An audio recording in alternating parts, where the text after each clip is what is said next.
Morning. Committee will come to order. The chair notes the presence of a quorum. Good morning. Welcome, Madam Secretary. Welcome to each of you. This is a public hearing of the Benghazi Select Committee. Just a couple of quick administrative matters before we start, Madam Secretary. There are predetermined breaks, but I want to make it absolutely clear we can take a break for any reason or for no reason. If you or anyone would just simply alert me, then we will take a break, and it can be for any reason or for no reason.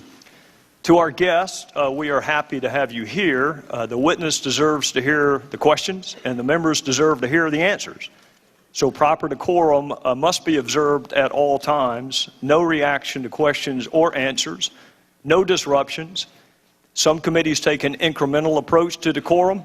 I do not. This is your one and only notice. Madam Secretary, the ranking member and I will give opening statements, and then you will be recognized for your opening statement. And then after that, the members will alternate from one side to the other. And because you have already been sworn, we will go straight to your opening. So I will now recognize myself and then recognize Mr. Cummings and then you, Madam Secretary. Chris Stevens, Sean Smith, Glenn Doherty, and Tyrone Woods served this country with courage and with honor. And they were killed under circumstances that most of us could never imagine. Terrorists pour through the front gate of an American facility, attacking people and property with machine guns, mortars, and fire. It is important that we remember how these four men died. It is equally important that we remember how these four men lived and why. They were more than four images on a television screen. They were husbands and fathers and sons and brothers and family and friends. They were Americans who believed in service and sacrifice. Many people speak wistfully of a better world, but do little about it. These four went out and actually tried to make it better, and it cost them their lives. So we know what they gave us. What do we owe them? Justice for those that killed them. We owe their families our everlasting gratitude, respect. We owe them and each other the truth. The truth about why we were in Libya. The truth about what we were doing in Libya. The truth about the escalating violence in Libya before we were attacked and these four men were killed. The truth about requests for additional security. The truth about requests for additional personnel. The truth about requests for additional equipment. The truth about where and why our military was positioned as it was on the anniversary of 9/11. The truth about what was happening and being discussed in Washington while our people were under attack. The truth about what led to the attacks, and the truth about what our government told the American people after the attacks.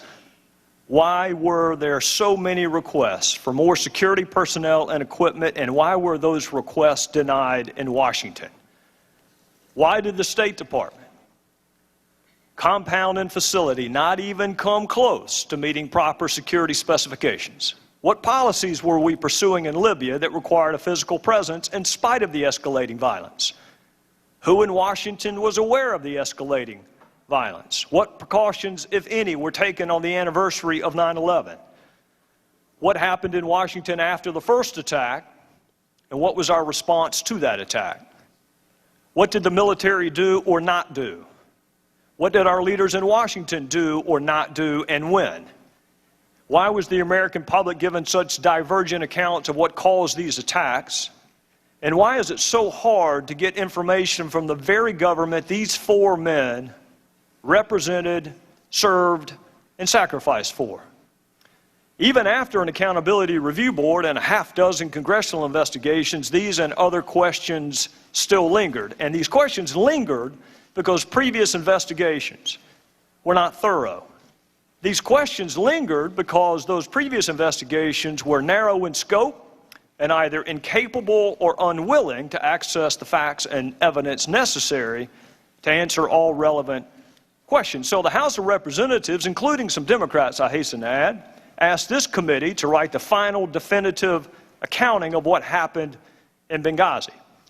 This committee is the first committee to review more than 50,000 pages of documents because we insisted that they be produced. This committee is the first committee to demand access to more eyewitnesses because serious investigations talk to as many eyewitnesses as possible. This committee is the first committee to thoroughly and individually interview scores of other witnesses, many of them for the first time. This committee is the first committee to review thousands of pages of documents from top State Department personnel. This committee is the first committee to demand access to relevant documents from the CIA, the FBI, the Department of Defense, and even the White House. This committee is the first committee to demand access to the emails to and from Ambassador Chris Stevens. How could an investigation possibly be considered serious without reviewing the emails of the person most knowledgeable about Libya? This committee is the first committee, the only committee, to uncover the fact that Secretary Clinton exclusively used personal email on her own personal server for official business and kept the public record, including emails about Benghazi and Libya, in her own custody and control for almost 2 years after she left office. You will hear a lot today about the Accountability Review Board. Secretary Clinton has mentioned it more than 70 times in her previous testimony before Congress. But when you hear about the ARB, you should also know the State Department leadership handpicked the members of the ARB. The ARB never interviewed Secretary Clinton. The ARB never reviewed her emails. And Secretary Clinton's top advisor was allowed to review and suggest changes to the ARB before the public ever saw it. There's no transcript of the ARB interviews, so it's impossible to know whether all relevant questions were asked and answered.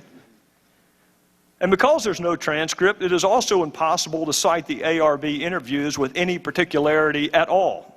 That is not independent. That is not accountability. That is not a serious investigation. You will hear there were previous congressional investigations into Benghazi, and that is true. And it should make you wonder why those investigations failed to interview so many witnesses and access so many documents. If those previous congressional investigations were really serious and thorough, how did they miss Ambassador Stevens' emails? If those previous investigations were serious and thorough, how did they miss Secretary Clinton's emails? If those congressional investigations really were serious and thorough, why did they fail to interview dozens of key State Department witnesses, including agents on the ground who experienced the attacks firsthand? Just last month, 3 years after Benghazi, top aides finally returned documents to the State Department. A month ago, this committee received 1,500 new pages of Secretary Clinton's emails related to Libya and Benghazi, 3 years after the attacks. And a little over 2 weeks ago, this committee received nearly 1,400 pages of Ambassador Stevens' emails, 3 years after the attacks. It is impossible to conduct a serious, fact-centric investigation without access to the documents from the former Secretary of State, the ambassador who knew more about Libya than anyone else, and testimony from witnesses who survived the attacks. Madam Secretary, I understand there are people, frankly, in both parties who have suggested that this investigation is about you. Let me assure you it is not, and let me assure you why it is not. This investigation is about 4 people who were killed representing our country on foreign soil. It is about what happened before, during, and after the attacks that killed them.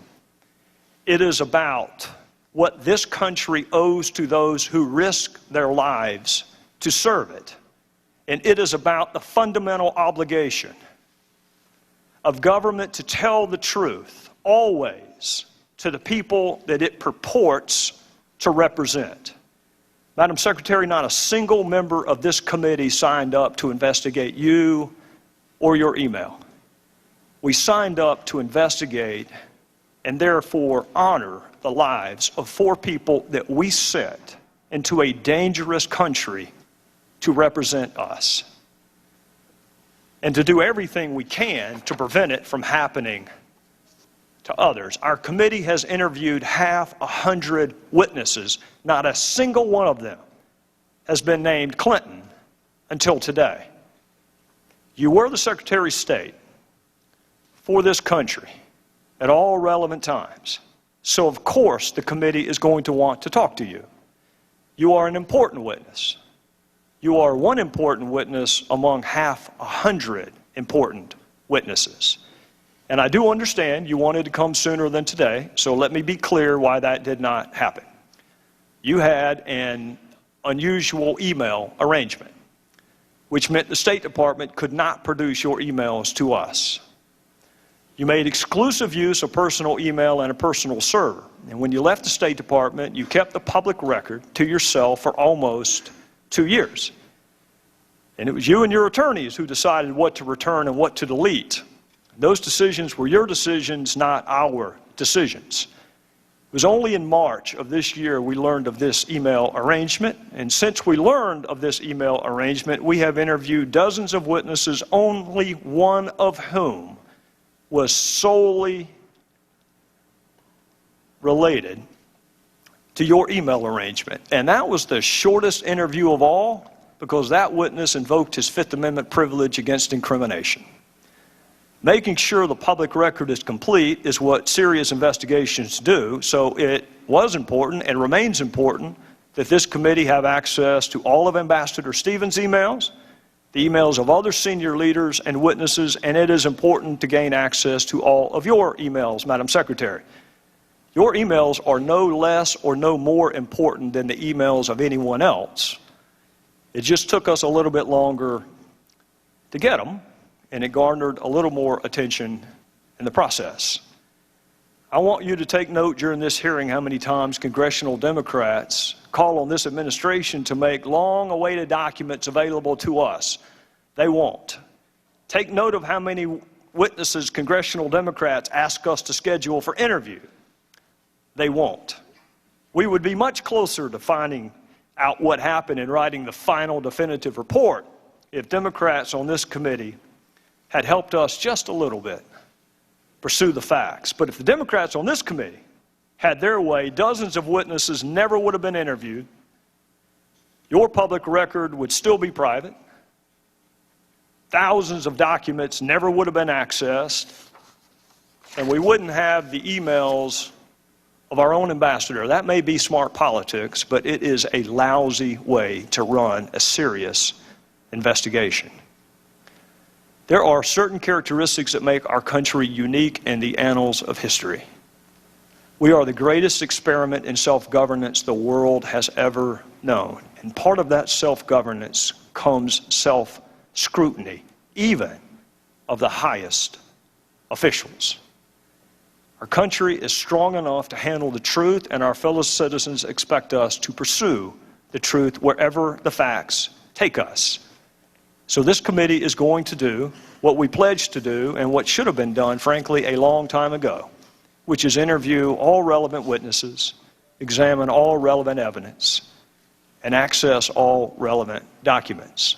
And we're going to pursue the truth in a manner worthy of the memory of the 4 people who lost their lives and worthy of the respect of our fellow citizens. And we are going to write that final definitive accounting of what happened in Benghazi. And we would like to do it with your help and the help of our Democrat colleagues, but make no mistake, we are going to do it nonetheless.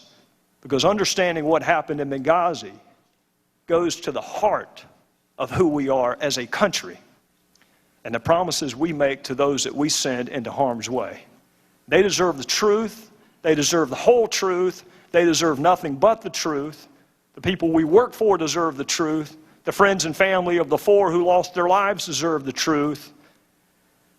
We're going to find the truth because there is no statute of limitations on the truth. And with that, I would recognize my friend from Maryland.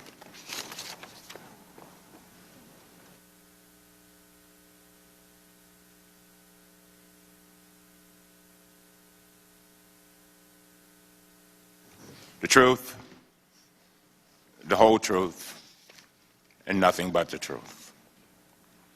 The truth, the whole truth, and nothing but the truth. Madam Secretary, I want to thank you very much for being here today to testify before Congress on this very important issue. This is your third time. This week, our chairman, Mr. Gowdy, was interviewed in a lengthy media profile. During his interview, he complained that he was, and I quote, he has an impossible job. That's what the chairman said, impossible job. He said it is impossible to conduct a serious, fact-centric investigation in such a, quote, political environment. I have great respect for the chairman, but on this score, he is absolutely wrong. In fact, it has been done by his own Republican colleagues in the House on this very issue, Benghazi. The Republican chairman of the House Intelligence Committee conducted an extensive, bipartisan, two-year investigation and issued a detailed report. The Senate Intelligence Committee and the Senate Homeland Security Committee also conducted a bipartisan investigation. Those bipartisan efforts respected and honored the memories of the 4 brave Americans who gave their lives in Benghazi. Ambassador Chris Stevens, Sean Smith, Tyrone Woods, and Glenn Doherty. The problem is that the Republican caucus did not like the answers they got from those investigations, so they set up this select committee with no rules, no deadline, and an unlimited budget. And they set them loose, Madam Secretary, because you're running for president. Clearly, it is possible to conduct a serious bipartisan investigation. What is impossible is for any reasonable person to continue denying that Republicans are squandering millions of taxpayer dollars on this abusive effort to derail Secretary Clinton's presidential campaign. In the chairman's interview, he tried to defend against this criticism by attempting to cast himself as the victim. And he complained about attacks on the credibility of the Select Committee. His argument would be more compelling if Republicans weren't leading the charge. As we all know, Representative Kevin McCarthy, Speaker Boehner's second-in-command, and the chairman's close friend admitted that they established the Select Committee to drive down Secretary Clinton's poll numbers. Democrats didn't say that. The second-in-command in the House said that, a Republican. Republican Congressman Richard Hanna said the Select Committee was, quote, designed to go after Secretary Clinton. And one of the chairman's own hand-picked investigators, a self-proclaimed conservative Republican, charged that he was fired in part for not going along with these plans to, quote, hyper-focus on Hillary Clinton, end of quote. These stark admissions reflect exactly what we have seen inside the Select Committee for the past year. Let's just take a look at the facts. Since January, Republicans have canceled every single hearing on our schedule for the entire year, except for this one, Secretary Clinton. They also canceled numerous interviews that they had planned with the Defense Department and the CIA officials. Instead of doing that, they said what they were going to do. Republicans zeroed in on Secretary Clinton, her speechwriters, her IT staffers, and her campaign officials. This is what the Republicans did, not the Democrats. When Speaker Boehner established this Select Committee, He justified it by arguing that it would, quote, cross jurisdictional lines. I assume he meant we would focus on more than just Secretary of State. But Madam Secretary, you're sitting there by yourself. The Secretary of Defense is not on your left. The Director of the CIA is not on your right. That's because Republicans abandoned their own plans to question those top officials. So instead of being cross-jurisdictional, Republicans just crossed them off the list. Last weekend, the chairman told the Republican colleagues to shut up and stop talking about the Select Committee. What I want to know is this, and this is a key question. Why tell the Republicans to shut up when they are telling the truth, but not when they are attacking Secretary Clinton with reckless accusations that are demonstrably false? Why not tell them to shut up then? Carly Fiorina has said that Secretary Clinton has blood on her hands. Mike Huckabee accused her of ignoring the warning calls from dying Americans in Benghazi. Senator Rand Paul said Benghazi was a 3 a.m. phone call that she never picked up. And Senator Lindsey Graham tweeted, "Where the hell were you on the night of the Benghazi attack?" Everyone on this panel knows these accusations are baseless, from our own investigation and all those before it.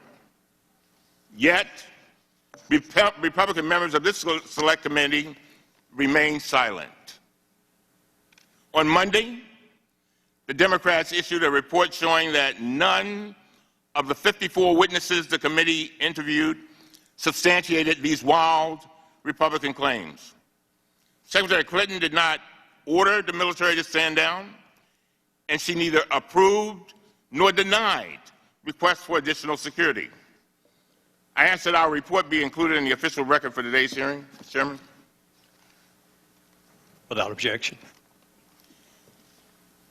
What is so telling is that we issued virtually the same report a year ago. Same report. When we first joined the Select Committee, I asked my staff to put together a complete report and database setting forth the questions that had been asked about the attacks and all of the answers that were provided in the 8 previous investigations. I ask that this report also be included in the record, Mr. Chairman. Without objection. The problem is that rather than accepting these facts, Republicans continue to spin new conspiracy theories that are just as outlandish and inaccurate. For example, the chairman recently tried to argue that Sidney Blumenthal was Secretary Clinton's primary advisor on Libya. And this past Sunday, Representative Pompeo claimed on national television that Secretary Clinton relied on Sidney Blumenthal for most of her intelligence on Libya. Earlier this week, the Washington Post fact-checker awarded this claim 4 Pinocchios, its worst rating. Here's the bottom line. The Select Committee has spent 17 months and $4.7 million of taxpayer money.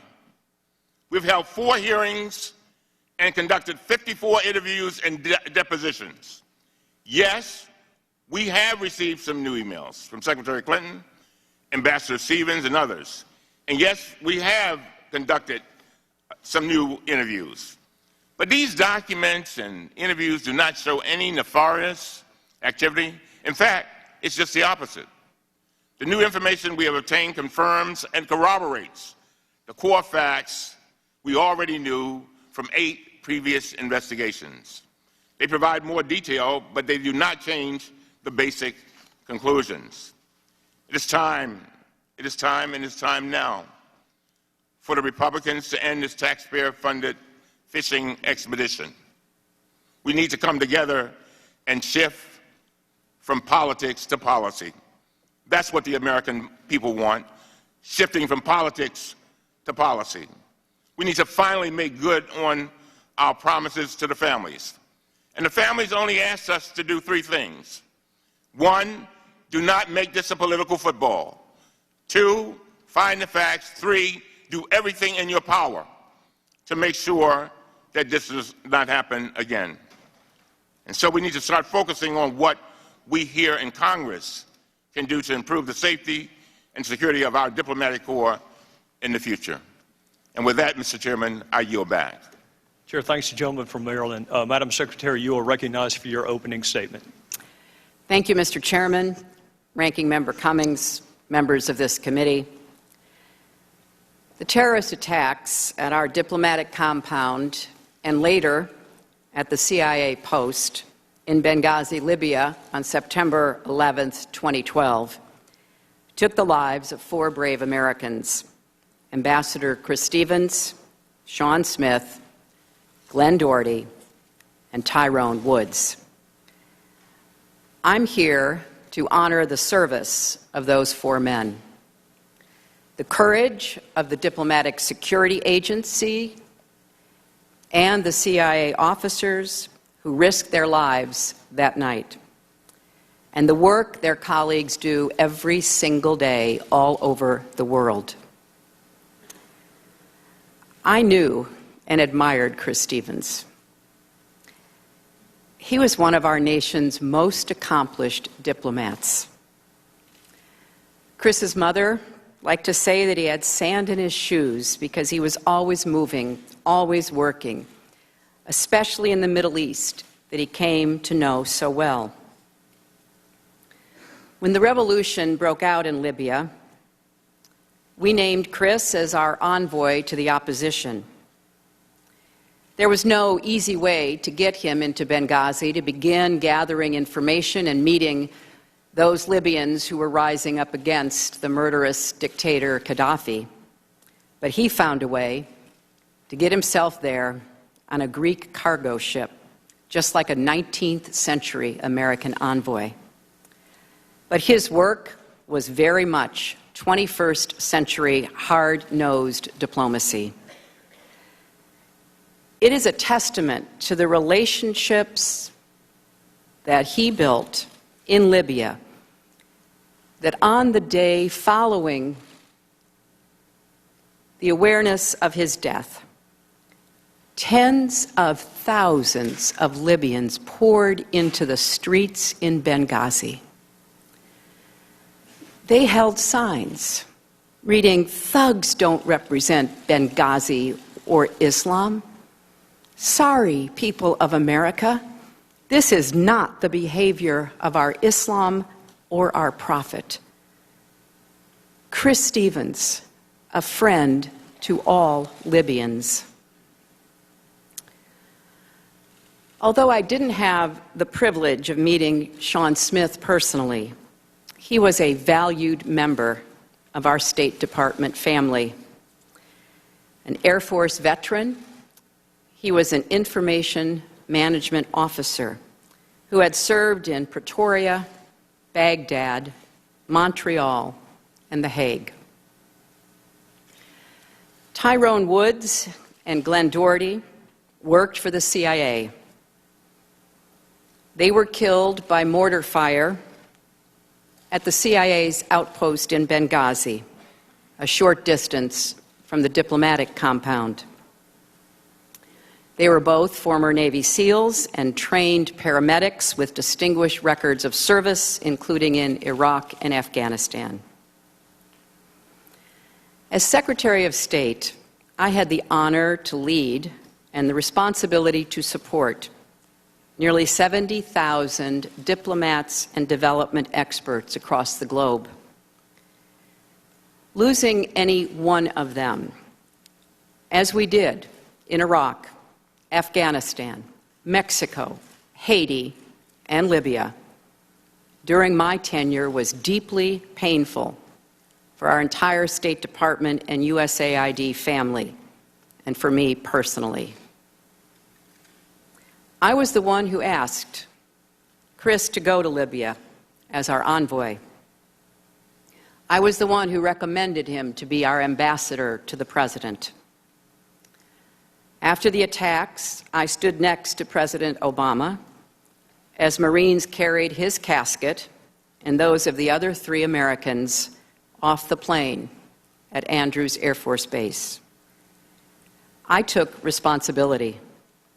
And as part of that, before I left office, I launched reforms to better protect our people in the field and help reduce the chance of another tragedy happening in the future.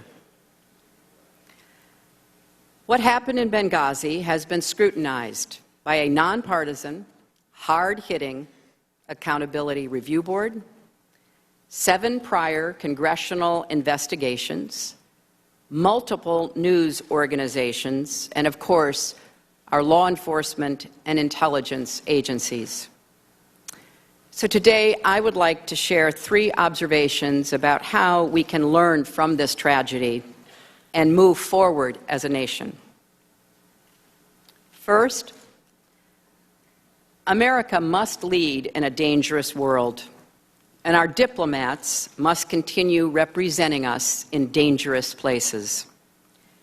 The State Department sends people to more than 270 posts in 170 countries around the world. Chris Stevens understood that diplomats must operate in many places where our soldiers do not, where there are no other boots on the ground, and safety is far from guaranteed. In fact, he volunteered for just those assignments. He also understood we will never prevent every act of terrorism or achieve perfect security, and that we inevitably must accept a level of risk to protect our country and advance our interests and values. And make no mistake, the risks are real. Terrorists have killed more than 65 American diplomatic personnel since the 1970s, and more than 100 contractors and locally employed staff. Since 2001, there have been more than 100 attacks on U.S. diplomatic facilities around the world. But if you ask our most experienced ambassadors, they'll tell you they can't do their jobs for us from bunkers. It would compound the tragedy of Benghazi if Chris Stevens' death and the death of the other 3 Americans ended up undermining the work to which he and they devoted their lives. We have learned the hard way when America is absent, especially from unstable places, there are consequences. Extremism takes root, aggressors seek to fill the vacuum, and security everywhere is threatened, including here at home. That's why Chris was in Benghazi. It's why he had served previously in Syria, Egypt, Saudi Arabia, and Jerusalem during the Second Intifada. Nobody knew the dangers of Libya better. A weak government, extremist groups, rampant instability. But Chris chose to go to Benghazi because he understood America had to be represented there at that pivotal time. He knew that eastern Libya was where the revolution had begun and that unrest there could derail the country's fragile transition to democracy. And if extremists gained a foothold, they would have the chance to destabilize the entire region, including Egypt and Tunisia. He also knew how urgent it was to ensure that the weapons Gaddafi had left strewn across the country, including shoulder-fired missiles that could knock an airplane out of the sky, did not fall into the wrong hands. The nearest Israeli airport is just a day's drive from the Libyan border. Above all, Chris understood that most people in Libya or anywhere reject the extremists' argument that violence can ever be a path to dignity or justice. That's what those thousands of Libyans were saying after they learned of his death. And he understood there was no substitute for going beyond the embassy walls and doing the hard work of building relationships. Retreat from the world is not an option.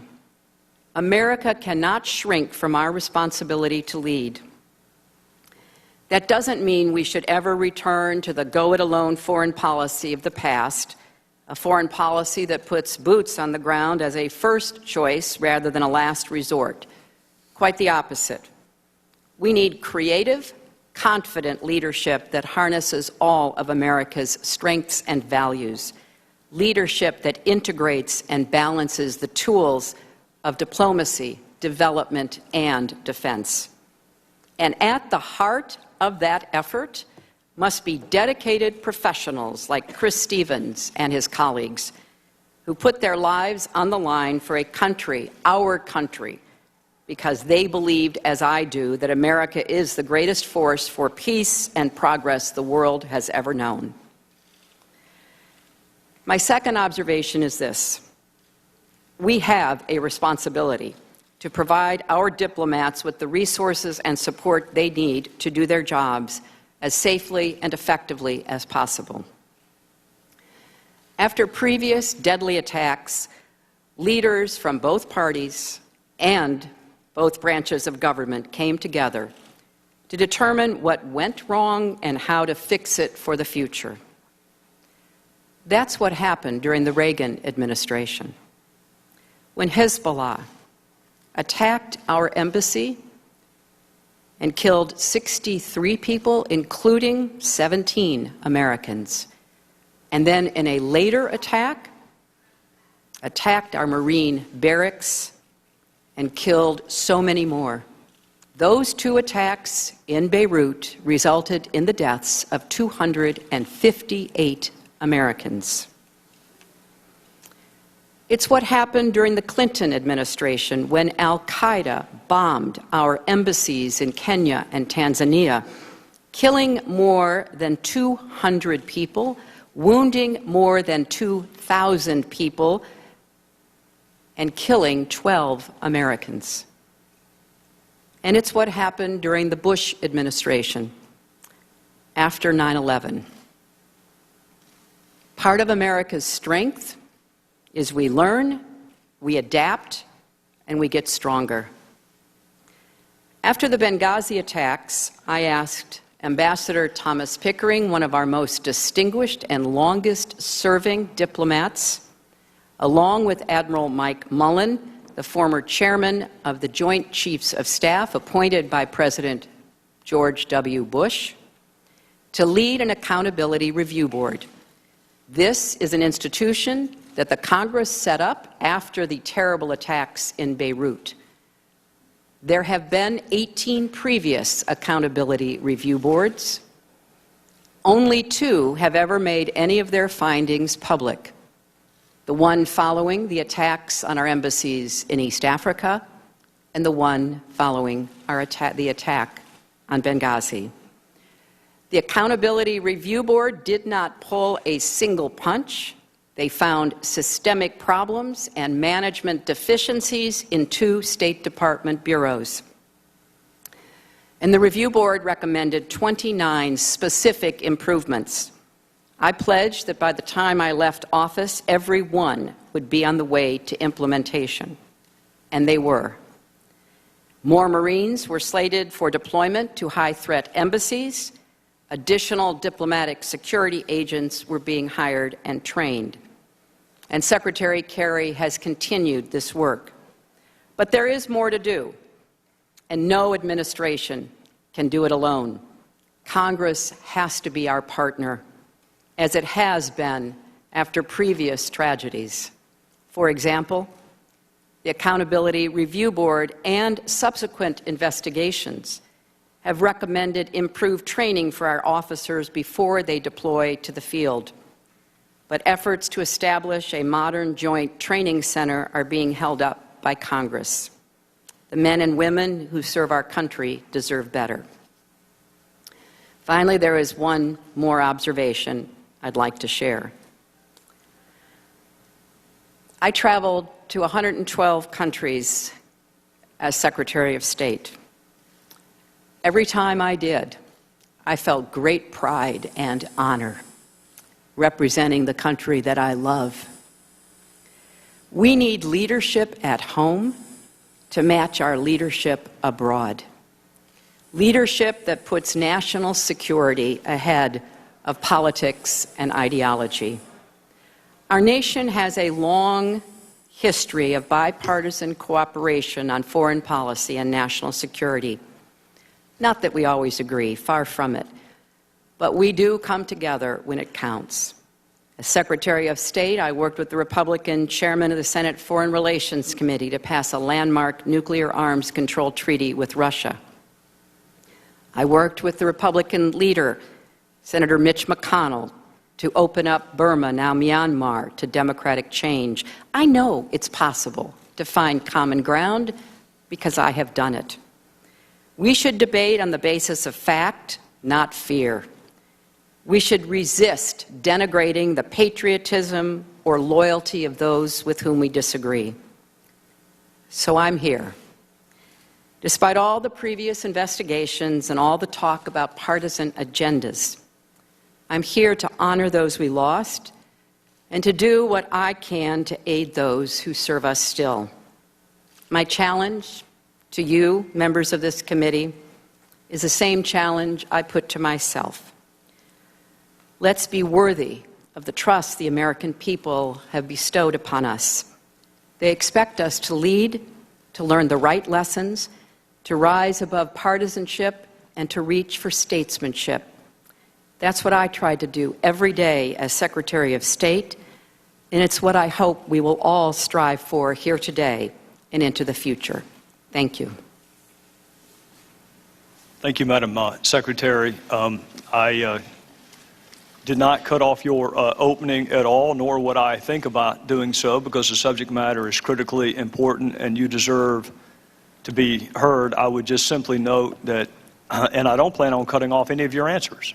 Our members have questions that we believe are worthy of being answered, so I would just simply note that we do plan to ask all of the questions in whatever precision and concision that you can give to the answers without giving short shrift to any of the answers would be much appreciated. And with that, I would recognize the gentleman from Illinois, Mr. Roscom. Morning, Secretary Clinton. Jake Sullivan, your chief foreign policy advisor, wrote a TikTok on Libya memo on August 21st, 2011, and this was the day before the rebels took Tripoli.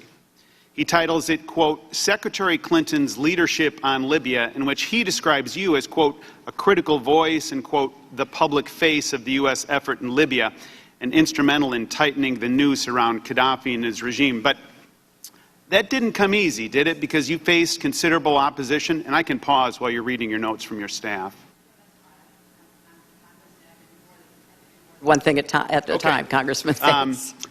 That didn't come easy, did it? That leadership role and that public face and so forth that I just mentioned?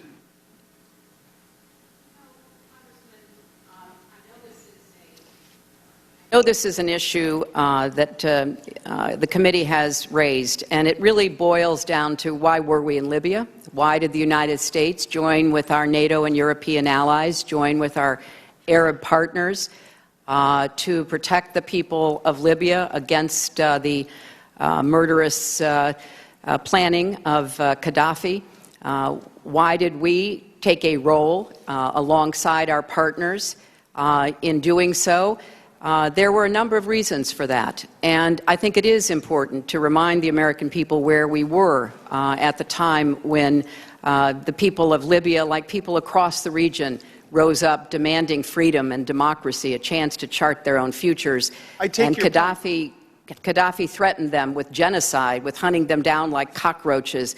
And we were then approached with great intensity, our closest allies in Europe, people who felt very strongly, the French and the British, but others as well, that they could not stand idly by and permit that to happen so close to their shores with the unintended consequences that they worried about.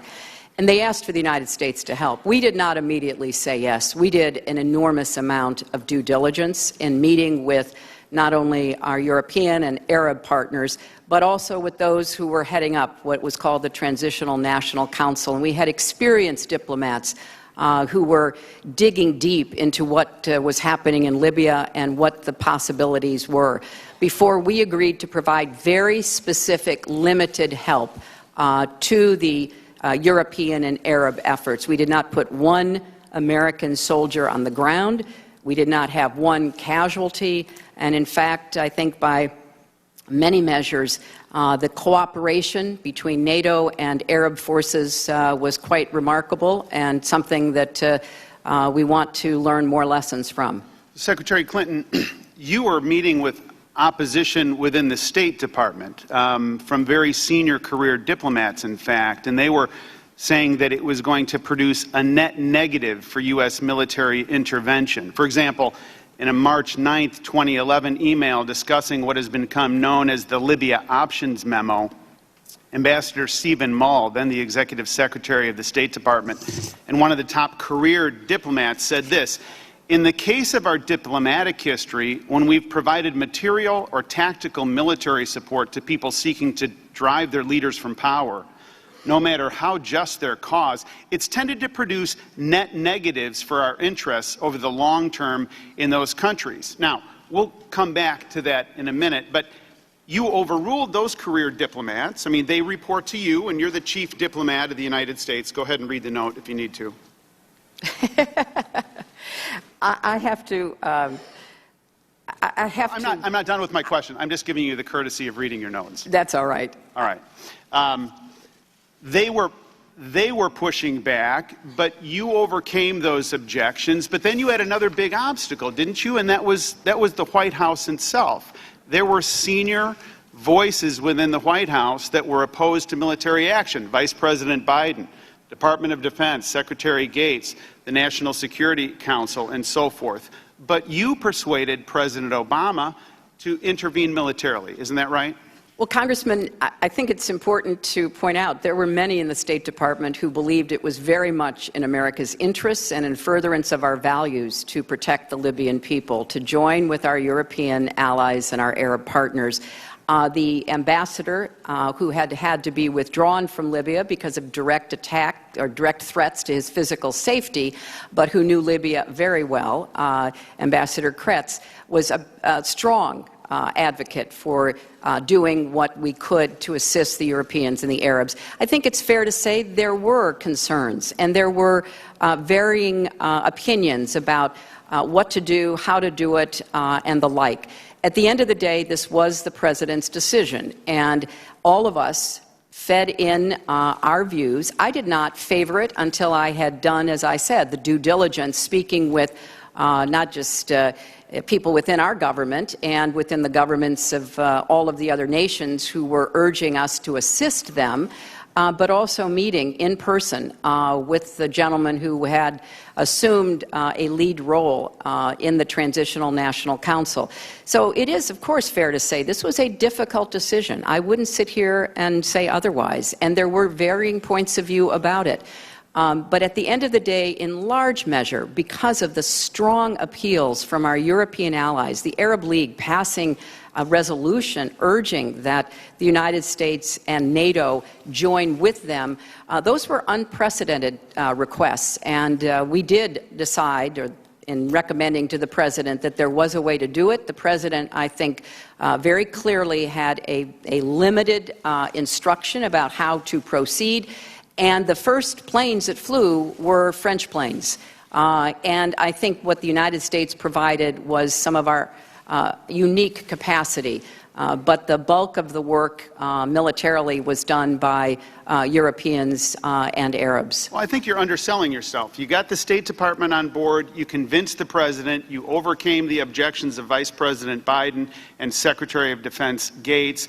the National Security Council, and you had another obstacle then, and that was the United Nations. And you were able to persuade the Russians, of all things, to abstain, and had you not been successful in arguing that abstention, the Security Council Resolution 1973 wouldn't have passed because the Russians had a veto. So you overcame that obstacle as well. Isn't that right?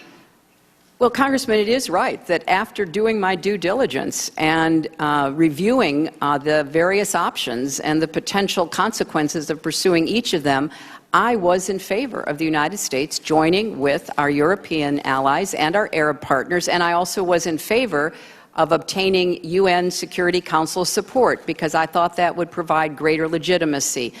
In that, of course, our ambassador to the UN was very influential and successful in making the case to her colleagues.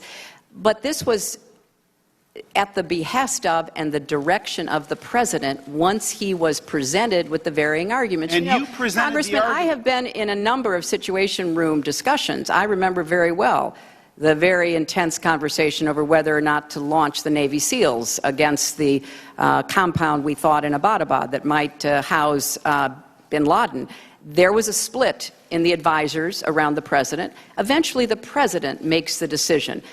I supported doing what we could to support our European and Arab partners in their effort on a humanitarian basis, a strategic basis, to prevent Gaddafi from launching and carrying out mass massacres. There was another obstacle that you overcame, and that was the Arabs themselves. Jake Sullivan sent you an email, and he said this: I think you should call. It will be painful 10 minutes, but you will be the one who delivered Arab support. And that's a Jake Sullivan email of March 17th to you, asking you to call the Secretary General of the Arab League. So, to put this in totality, you were able to overcome opposition within the State Department. You were able to persuade the President. You were able to persuade the United Nations and the international community. You made the call to the Arabs and brought them home. You saw it, you drove it, you articulated it, and you persuaded people.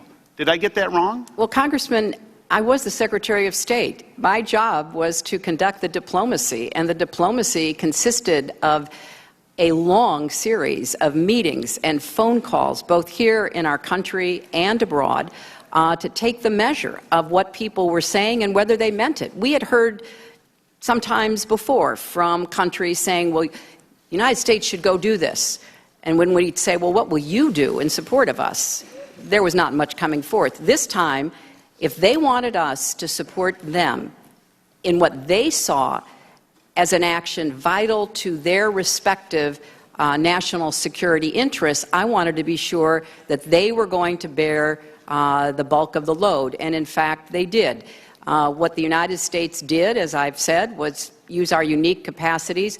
As I recall, if you want it in monetary terms, slightly over $1 billion or less than what we spend in Iraq in one day is what the United States committed in support of our allies. You know, we ask our allies to do a lot for us, Congressman. Let me reclaim my time. They had asked for us to help them. Let me reclaim my time because it's expiring. Actually, you summed it up best when you emailed your senior staff and you said of this interchange, you said it's good to remind ourselves and the rest of the world that this couldn't have happened without us. And you were right, Secretary Clinton. Our Libya policy couldn't have happened without you because you were its chief architect. And I said we're going to go back to Ambassador Mull's warning about using military for regime change. And he said long-term things weren't going to turn out very well. And he was right. After your plan, things in Libya today are a disaster. I yield back. Well, we'll have more time, I'm sure, to talk about this because that's not a view that I will subscribe to. Thank the gentleman from Illinois and recognize the gentleman from Maryland. Thank you very much, Madam Secretary. Again, I want to thank you for being here.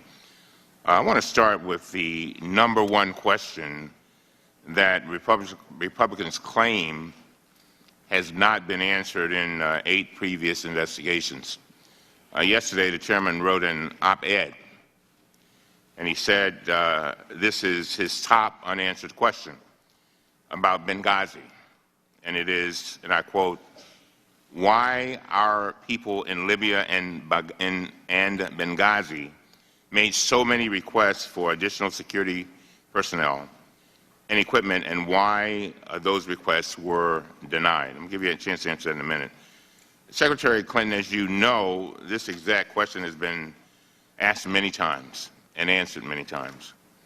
Let's start with the Accountability Review Board. Now, a moment ago, you talked about Admiral Mullen, but you also appointed another very distinguished gentleman, Ambassador Pickering. And, of course, Admiral Mullen served under Republican administrations, and Ambassador Pickering, who I have a phenomenal amount of respect for, served 40 years, as you know, as a part of our diplomatic corps. He served under George H.W. Bush, and he also served as UN ambassador he also served under Reagan. Now, I'm just wondering, let me go back to that question. Why our people in Libya and Benghazi made so many requests? And then I want you to comment, it seems to be an implication that the ARB, Accountability Review Board, was not independent. And I think the chairman said they were handpicked by you. Of course, that's done by law. But would you comment on those two things, please? Yes, I'd be happy to.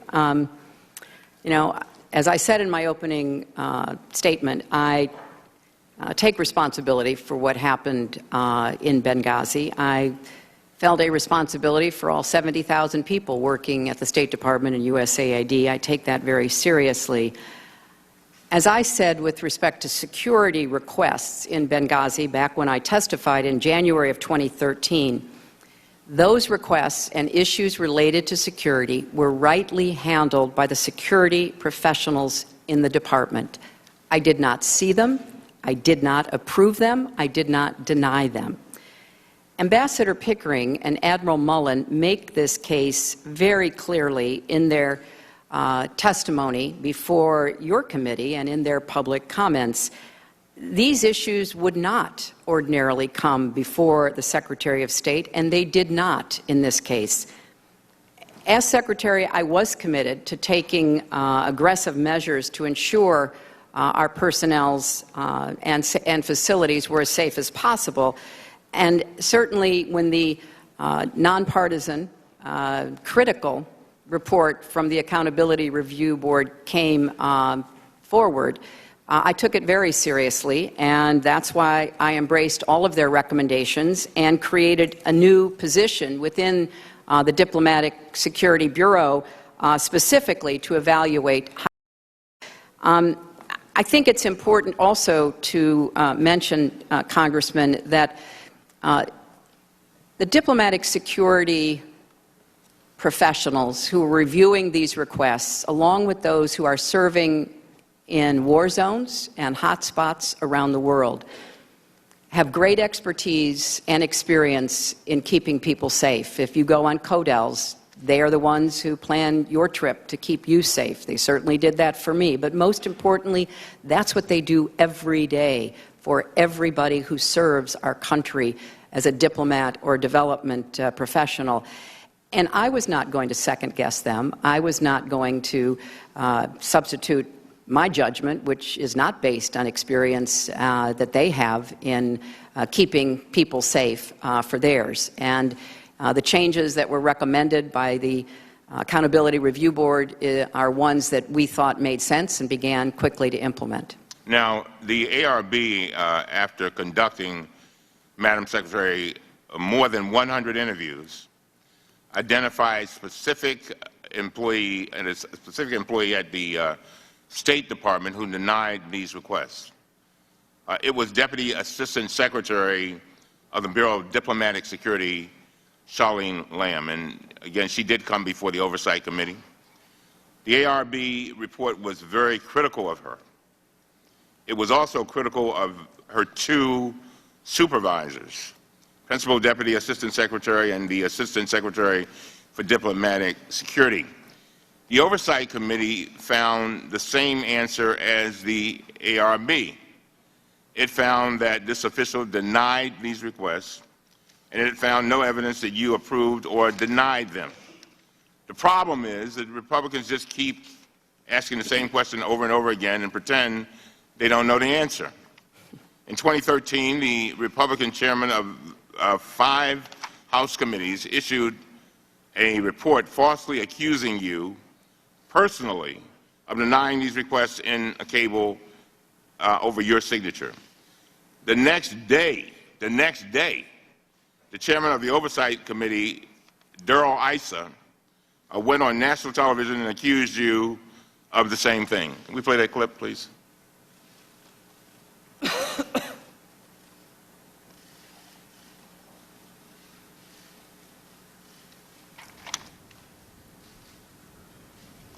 Secretary of State was just wrong. She said she did not participate in this, and yet only a few months before the attack, she outright denied security in her signature in a cable, April 2012. Do you remember that allegation, Madam Secretary? I do. Well, when the Washington Post fact checker examined this claim, they gave it 4 Pinocchios. They called it a whopper. It turns out that the Republicans had a copy of that cable, but they didn't tell the American people that your so-called signature was just a stamp that appeared on millions of cables from the State Department every single year. Is that right? That's correct.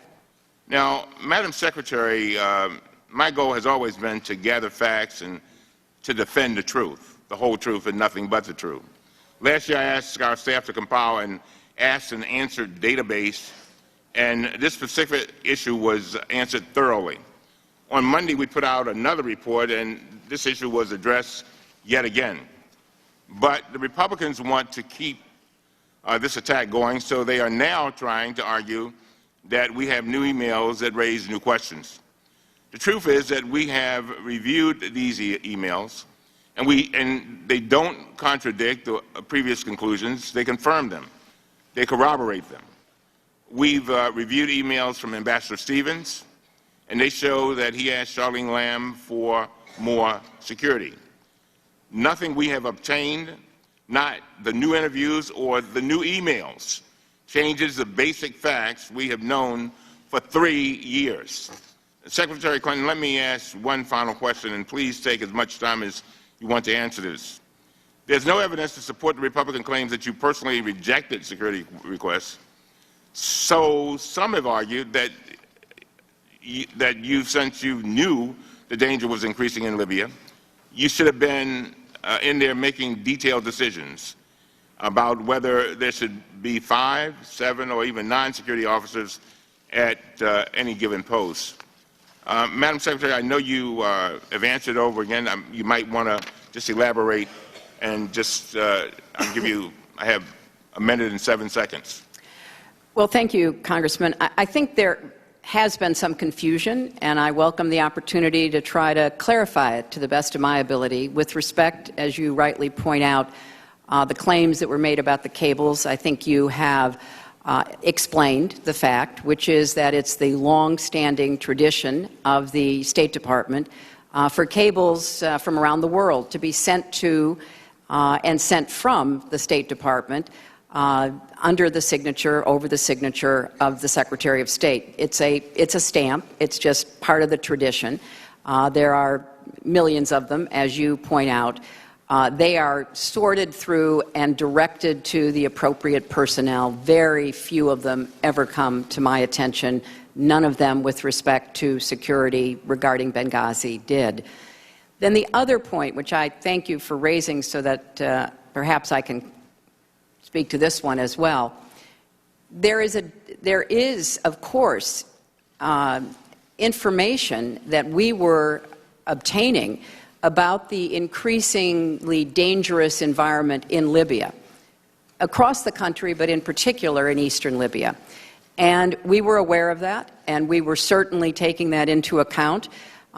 There was no actionable intelligence on September 11th, or even before that date, about any kind of planned attack on our compound in Benghazi. And there were a lot of debates apparently that went on within the security professionals about what to provide, because they did have to prioritize. The Accountability Review Board pointed that out. The State Department has historically, and certainly before this terrible incident, not had the amount of money that we thought would be necessary to do what was required to protect everyone. So, of course, there had to be priorities, and that was something that the security professionals dealt with. I think that both Admiral Mullen and Ambassador Pickering made it very clear that they thought that the high threat post should move to a higher level of scrutiny, and we had immediately moved to do that. Thank you. Thank the gentleman. The chair would now recognize the gentlelady from Indiana, Ms. Brooks. Good morning, Secretary Clinton. Morning. Thank you for being here today. In drawing on what you just said, that very few but no requests for Benghazi came to your attention, I'd like to show you something.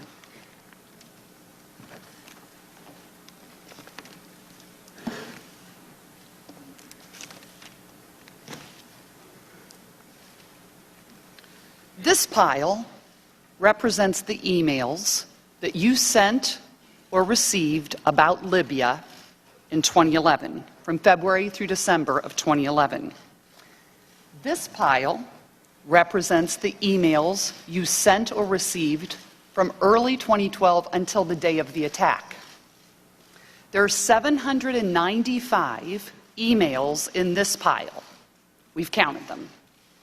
There are 67 emails in this pile in 2012. And I'm troubled by what I see here. And so my questions relate to these piles. In this pile in 2011, I see daily updates, sometimes hourly updates, from your staff about Benghazi and Chris Stevens. When I look at this pile in 2012, I only see a handful of emails to you from your senior staff about Benghazi, and I have several questions for you about this disparity, because we know from talking to your senior advisors that they knew, and many of them are here today, seated behind you, they knew to send you important information, issues that were of importance to you, and I can only conclude by your own records that there was a lack of interest in Libya in 2012. So let's first focus, though, on this pile and what was happening in Libya in 2011. We had an ambassador to Libya, Ambassador Kretz, but you've told us that, and you told us in your opening, you handpicked Chris Stevens to be your special representative in Benghazi, and you sent him there. And by your own emails, most have provided last February, a few provided just a few weeks ago, they show that in March of 11, so we're in March of 11, you had Chris Stevens join you in Paris, where you were meeting with the leader of the Libyan revolution. And after Paris, that is when, as you talked about, Chris Stevens went into Benghazi, I believe in April 5th of 2011, on that Greek cargo ship.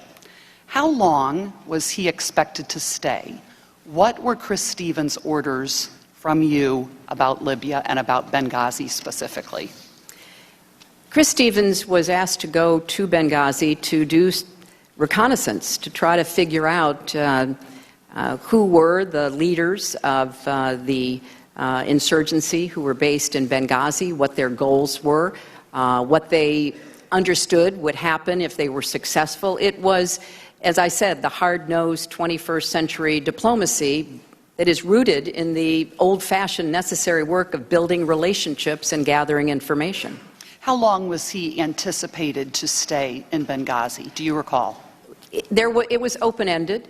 We were, in discussing it with him, unsure as to how productive it would be, whether it would be appropriate for him to stay for a long time or a short time. That was very much going to depend upon Chris's own assessment. We knew we were sending someone who understood the area, who understood the language, who understood a lot of the personalities because of the historical study that he used to love to do, and we were going to be guided by what he decided. I'd like to draw your attention to an email.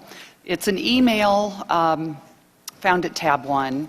It's an Ops Center email that was forwarded to you from Huma Abedin on Sunday, March 27th, that says at the bottom of the email, so the current game plan is for Mr. Stevens to move no later Wednesday from Malta to Benghazi, but the bottom of the email says the goal of this one-day trip is for him to lay the groundwork for a stay of up to 30 days.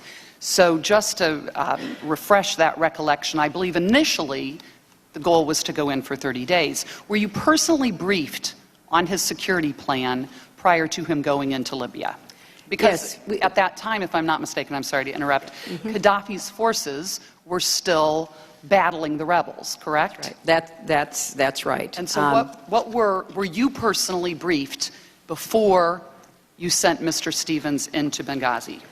I was personally told by the officials who were in the State Department, who were immediately above Chris, who were making the plans for him to go in, that it was going to be expeditionary diplomacy. It was going to require him to make a lot of judgments on the ground about what he could accomplish, and including where it would be safe for him to be and how long for him to stay. And I think the initial decision was, up to 30 days and reassess, but it could have been 10 days, it could have been 60 days, depending upon what he found and what he reported back to us. And possibly what was determined about the danger of Benghazi. Who were those officials? Secretary Well, there were a number of officials who were that were advising you on the security specifically. Well, with respect to the security, this was a particular concern of the Assistant Secretary for the Bureau in which Chris worked. And I'm sorry, what was that person's name? Assistant Secretary Jeff Feldman. Thank you. And it was also a concern of the Assistant Secretary for Diplomatic Security, as well as other officials within the State Department. And I think it's fair to say, Congresswoman, this was, we all knew, a risky undertaking. And it was something that was, as I said in my opening statement, more reminiscent of the way diplomacy was practiced back in the 19th century, because we didn't have the internet. We didn't have instantaneous communications. You would send diplomats and envoys into places and not hear from them for maybe months. This was obviously not of that kind, but it was not that different in degree from what we had done before, and it was a risky undertaking, and one which Chris volunteered for and was anxious to undertake. And it was so risky, I'd like to pull up another email from the Ops Center that was forwarded to you from Ms. Abedin on Sunday, April 10th. So he had been there about 5 days, and it indicates that the situation in Ajdabiya had worsened to the point where Stevens is considering departing from Benghazi. This is within 5 days of him going in. Were you aware of that concern within the first 5 days that he had gone in? Yeah. And did anyone share that with you? And Yes. who did share that with you? We were aware because we were really counting on Chris to guide us and give us the information from the ground. We had no other sources. There was no American outpost. There was no, American military presence. Eventually, other Americans representing different agencies were able to get into Benghazi and begin to do the same work, but they, of course, couldn't do that work overtly, which is why we wanted a diplomat who could be publicly meeting with people to try to get the best assessment. But it was always going to be a constant risk, and we knew that. And so let me go back to the risk in 2011, because there was a lot of communication, once again, from your senior staff, from the State Department, to you or from you in 2011. And in fact, that is when Gaddafi fell. He fell in 2011. But then, when we go to 2012, Libya, Benghazi, Chris Stevens, the staff there, they seem to fall off your radar in 2012, and the situation's getting much worse in 2012. It was getting much worse. And let me just share for you, in your records that we have reviewed, there is not one email to you or from you in 2012 when an explosive device went off at our compound in April. There's not a single email in your records about that explosive device. So my question is, this was a very important mission in 2011. You sent Chris Stevens there, but yet when our compound is attacked in 2012, what kind of culture was created in the State Department that your folks couldn't tell you in an email about a bomb in April of 2012? Well, Congresswoman, I did not conduct most of the business that I did on behalf of our country on email. I conducted it in meetings. I read massive amounts of memos, great deal of classified information. I made a lot of secure phone calls. I was in and out of the White House all the time. There were a lot of things that happened that I was aware of and that I was reacting to. If you were to be in my office in the State Department, I didn't have a computer. I did not do the vast majority of my work on email, and I bet there's a lot of Sid Blumenthal's emails in there from 2011, too. Well, and so I think that there were, I don't want you to have a mistaken impression about what I did and how I did it. Most of my work was not done on emails with my closest aides, with officials in the State Department, officials in the rest of the government, as well as the White House and people around the world. And thank you for sharing that, because I'm sure that it's not all done on emails, Madam Secretary, and there are meetings and there are discussions. And so then when our compound took a second attack on June 6th, when a bomb blew a wall through the compound then, no emails at all. But I am interested in knowing, who were you meeting with, who were you huddling with, how were you informed about those things, because there is nothing in the emails that talks about 2 significant attacks on our compounds in 2012. There was a lot of information in 2011 about issues and security posture, and yet nothing in 2012. Well, I'd be happy to explain. Every morning when I arrived at the State Department, usually between 8 and 8:30, I had a personal one-on-one briefing from the representative of the Central Intelligence Agency, who shared with me the highest level of classified information that I was to be aware of on a daily basis. I then had a meeting with the top officials of the State Department every day that I was in town. That's where a lot of information, including threats and attacks on our facilities, was shared. I also had a weekly meeting every Monday with all of the officials, the assistant secretaries and others, so that I could be brought up to date on any issue that they were concerned about. During the day, I received hundreds of pages of memos, many of them classified, some of them so top secret that they were brought into my office in a locked briefcase that I had to read and immediately return to the courier. And I was constantly at the White House in the Situation Room, meeting with the National Security Advisor and others. I would also be meeting with officials in the State Department, foreign officials and others. So there was a lot going on during every day. I did not email during the day, and except on rare occasions when I was able to, but I didn't conduct the business that I did primarily on email. That is not how I gathered information, assessed information, asked the hard questions of the people that I worked with. It appears that leaving Benghazi, with respect to all of that danger, leaving Benghazi was not an option in 2012, and I yield back. Well, if I could just quickly respond, there was never a recommendation from any intelligence official in our government, from any official in the State Department, or from any other person with knowledge of our presence in Benghazi to shut down Benghazi, even after the 2 attacks that the compound suffered. And perhaps, you would wonder why, but I can tell you that it was thought that the mission in Benghazi, in conjunction with the CIA mission, was vital to our national interests.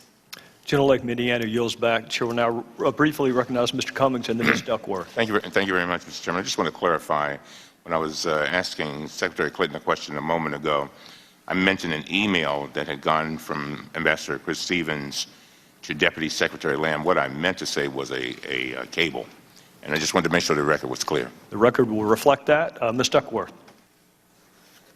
Thank you, Mr. Chairman. Secretary Clinton, I'm pleased that you finally have the opportunity to be here. Before I start my line of questioning, I just want to clarify with regards to the April-June 2012 incidents. I believe that the procedure that the State Department had for these types of incidents was to actually hold what are called emergency action committee hearings on the ground immediately. And in fact, there were at least 5 on the records for June alone on the ground in both Tripoli and Benghazi, and that is the correct procedure for handling such instances. Is that not correct? That's correct. Thank you. Secretary Clinton, my focus and my job on this committee is to make sure that we never put brave Americans like Ambassador Stevens, Sean Smith, Tyrone Woods, and Glenn Doherty ever on the ground again anywhere in the world without the protection that they so rightly deserve. Having flown combat missions myself in some dangerous places, I understand the dedication of our men and women who choose to serve this country overseas. I have a special affinity for the diplomatic corps because these are folks who go in without the benefit of weapons, without the benefit of military might, armed only with America's values and diplomatic words and a handshake to forward our nation's interests globally. So I am absolutely determined to make sure that we safeguard, in the name of our heroic dead, our men and women in the diplomatic corps, wherever they are around the world. So the bottom line for me, I'm a very mission-driven person, the bottom line for me is, with respect to examining what went wrong in Benghazi, is clear. Let's learn from those mistakes, and let's figure out what we need to do to fix them. I've only been in Congress not quite 3 years, almost 3 years. And in this time, I've actually served on 2 other committees in addition to this one that has looked at the Benghazi attacks, both armed services and oversight and government reform. So I've had a chance to really look at all of these documents.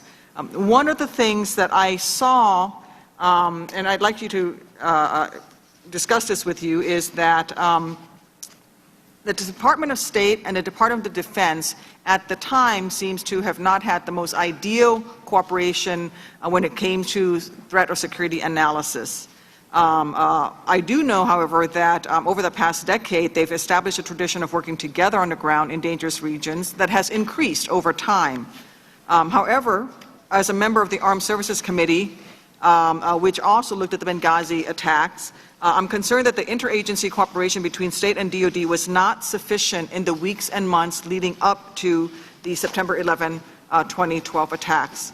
For example, the joint contingency planning and training exercises, if we had conducted any joint interagency planning and training exercises, this may have actually helped the state and DoD to identify and fix existing vulnerabilities in the temporary mission facility in Benghazi. Moreover, regular communications between AFRICOM, which is the DoD command, and the Special Mission Benghazi could have facilitated the pre-positioning of military assets in a region where there were very real questions over the host country's ability to protect our diplomatic personnel.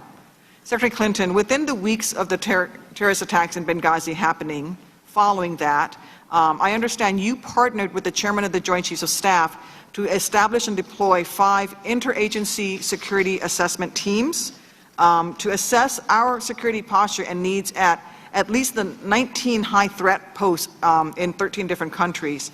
In fact, Deputy Secretary Nides testified before the House Foreign Affairs Committee in December of 2012 that the State Department and DoD ISAT initiative created a roadmap for addressing emerging security challenges. Why did you partner with the Department of Defense to conduct such a high-priority review, and was it effective in addressing the shortfalls in Benghazi and applying it for other locations? Congresswoman, thank you very much, and thanks for your service and particularly your knowledge about these issues arising from your own military service and the service on the committees here in the House. It's very challenging to get military assets into countries that don't want them there. And in fact, that has been a constant issue that we have worked between the State Department and the Department of Defense.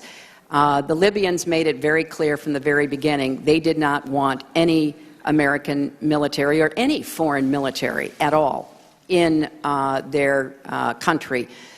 And what I concluded is that we needed to have these assessments because even if we couldn't post our own military in the country, we needed to have a faster reaction.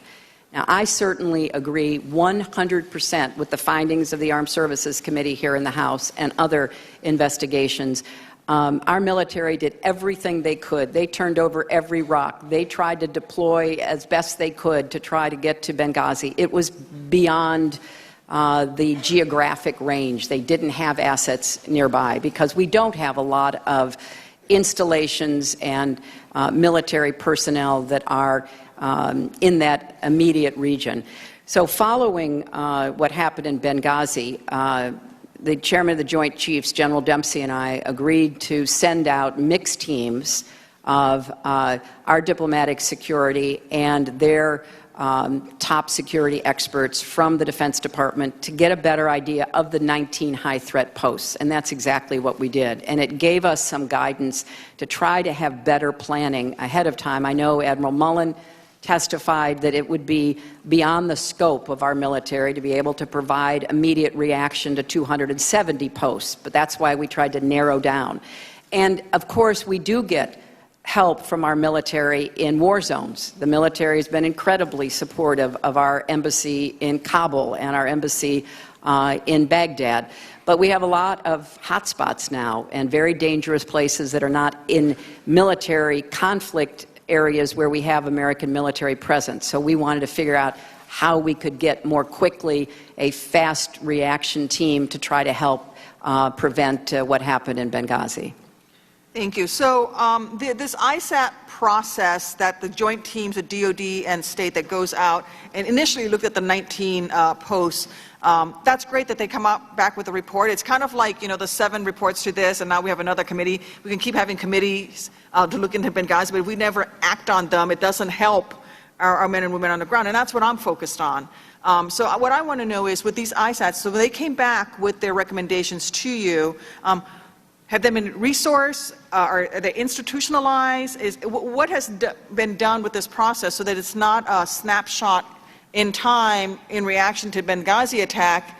And I want to make sure that, at the very least, we're continuing the cooperation, or at least there's some sort of institutionalization of the review process to make sure that if it's not those 19 posts, if the shift now is there's 20 posts or some other posts, what has been done to make sure it's institutionalized? Well, that was one of the changes that I instituted before I left, and I'm confident that Secretary Kerry and his counterpart, Secretary Carter at the Defense Department, are continuing that because I think it was very useful.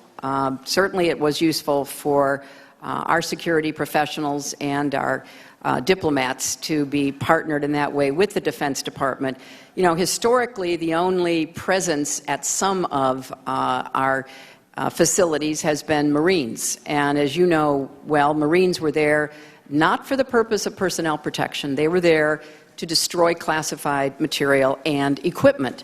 And so part of the challenge that we have faced in some of these hotspot dangerous areas is how we get more of a presence. And after Benghazi, we were able to get Marines deployed to Tripoli.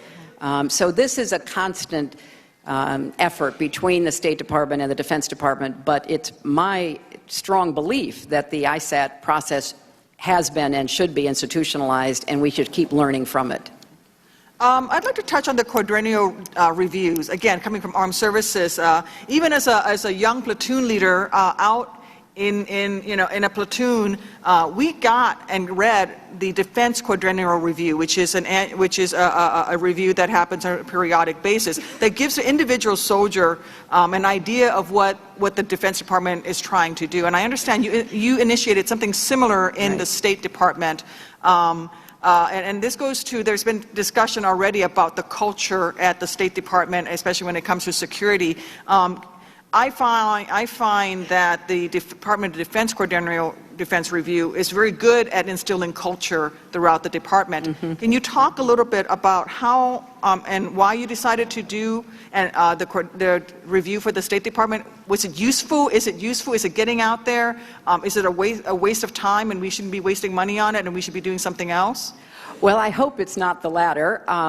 I learned about the Quadrennial Defense Review serving on the Armed Services Committee in the Senate during my time there. I agree with you completely, Congresswoman. It's a very successful roadmap as to where we should be going, and I'm impressed that as a platoon leader, it was something that you took into account. So when I came to the State Department, there had never been anything like this done. There was no roadmap. And the State Department, USAID, would come up and fight for the money that they could get out of Congress, no matter who was in charge of the Congress, every single year.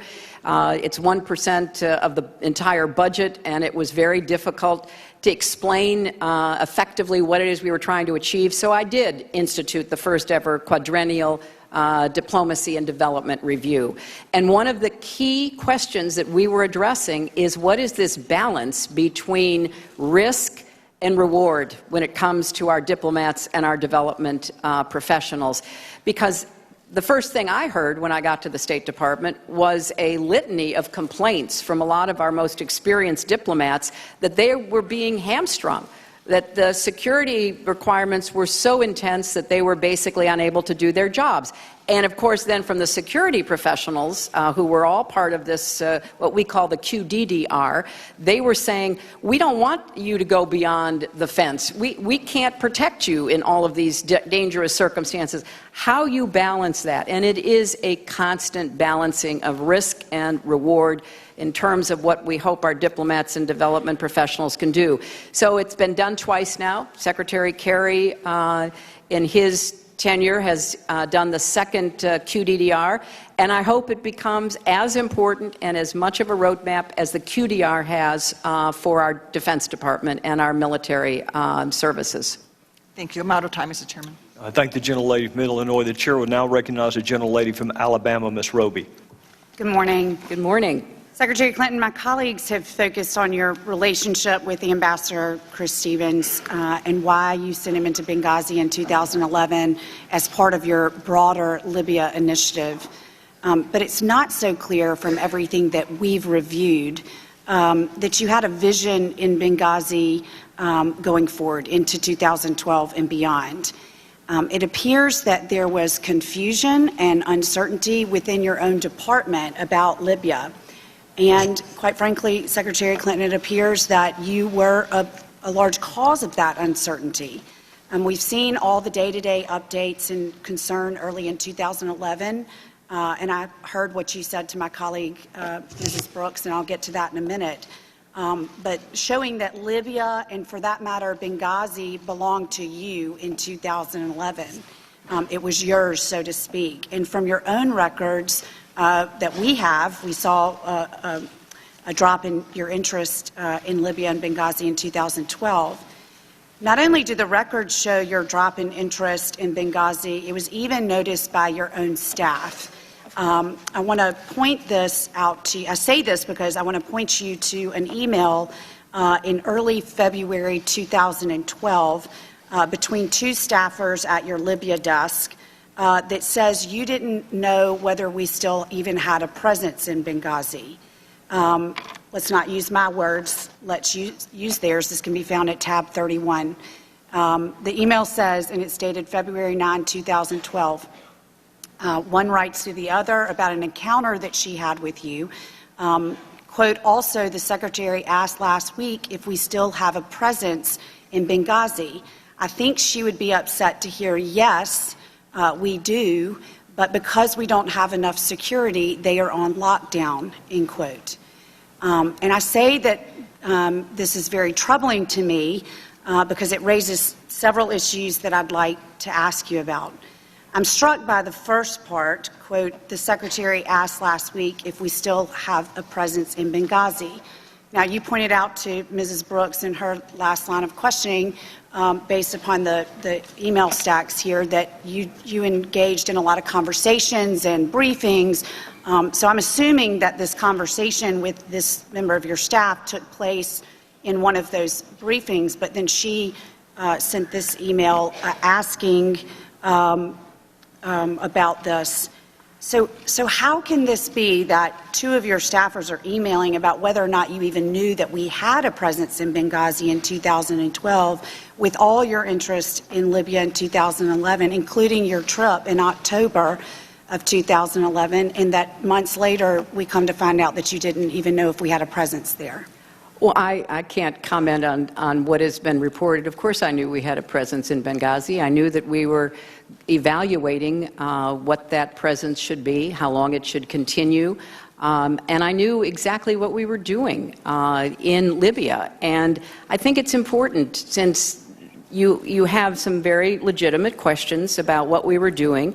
You know, the United States played a major role in the first election that the Libyan people had in 51 years. It was a successful election by every count, and they voted for moderates. They voted for the kind of people they wanted to govern them. We had a very successful effort that the United States supported, getting rid of Gaddafi's remaining chemical weapons, which we led and supported the United Nations and others in being able to do. We were combating the proliferation of weapons. That's one of the reasons why there was a CIA presence in Benghazi, because we were trying to figure out how to get those weapons out of the wrong hands and get them collected in a way and destroyed. And in fact, we began reducing those heavy weapon stocks. We were, working on providing transition assistance to the Libyans. I met with the Libyans. I telephoned with the Libyans. I saw the Libyans all during this period. And it was hard because a lot of them knew what they wanted, but they didn't know how to get from where they were to that goal. And we did an enormous amount of work. My two deputies, Tom Nides and Bill Burns, went to Libya. Other officials in the State Department went to Libya. So there was a constant, continuing effort that I led to try to see what we could do to help. Now, one of the problems we faced is that the Libyans did not really feel that they could welcome a peacekeeping mission. They couldn't welcome foreign troops to their soil. That made it really difficult. And it didn't have to be American troops. It could have been troops from anywhere in the world under a UN mandate that might have helped them begin to secure their country. Secretary Clinton, if I may, I hear what you're saying, but this email says something very, very different. I can't speak to that. I can just tell you what I was doing, and I was doing a lot. Sure, but this was your staff, and it has to make me wonder if they had this conversation with you, why they would make it up. But I want to move on. This email, makes me wonder about the vision for Benghazi, because they're asking they're saying that you asked if we still had a presence, but if we look at the second part of the email, quote, and I think she would be upset to hear, yes, we do. Congresswoman, I'm sorry. I have no recollection of or no knowledge of. Of course. Please turn to tab 31. Well, it's right there. I trust that you have read it, but I also tell you that we had a presence in Benghazi. We had members of the administration and Congress visiting Benghazi. So, of course, I knew we had a presence in Benghazi. I can't speak to what someone either heard or misheard. But I think what's important, and I understand the underlying point of your question, is what were we doing about Libya after Gaddafi fell? And that's what I'm trying to explain to you about what we were doing. I want to get to the second part of the email that suggests that we were in lockdown, that you would have been upset to know, yes, heard the first part of your answer, but that we were in lockdown. And you've said on numerous occasions, including in your opening statement, in point number 1, America must lead and we must represent in dangerous places. Quote, they can't do their jobs for us in bunkers.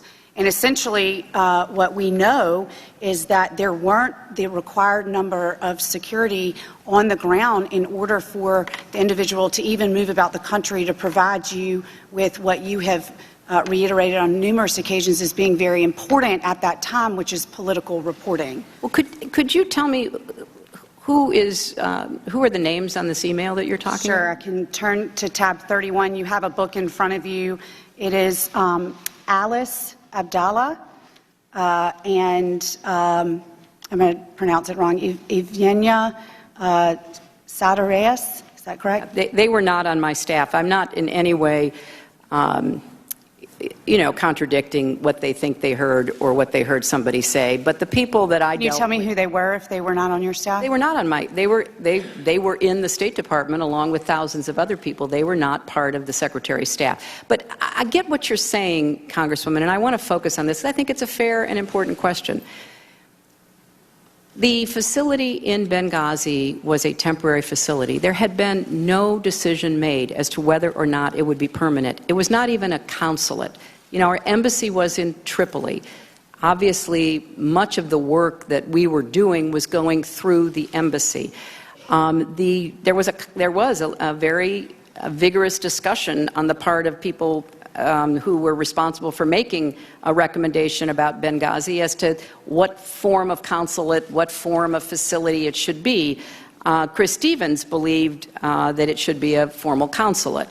But that was something that had to be worked out, and there had not yet been a decision at the time that the attack took place. So it was not a permanent facility, and there were a number of questions that people were asking about whether it could or should be. I want to drill down on the security issue, but I also want to say it's frustrating for us here on this panel asking these questions to hear you in your opening statement talk about the responsibility you took for all 70+ thousand employees, yet I read you an email that is a conversation between two of those employees, and it seems as though you're just kind of brushing it off as not having any knowledge. I'm just saying I have no recollection of it, and it doesn't correspond with the facts of what we were doing on a regular basis. Well, if we can talk for just a minute about the security, I've got a few seconds left.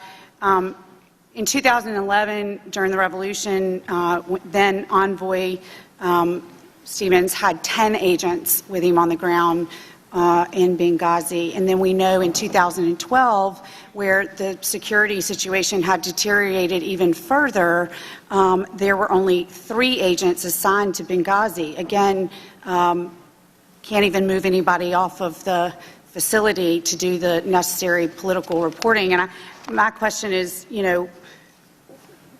why did you not acknowledge, because of your interest in 2011, the importance of having those security officers there to do what was so important to you, which was the political reporting? Then in 2011, 10, and when an ambassador was there, 3, and he brought 2 of his own the night of the attack, which would meet the requisite 5, but there was really only 3 there at any given time. So if you could address that. Again, I'm running a little short on time.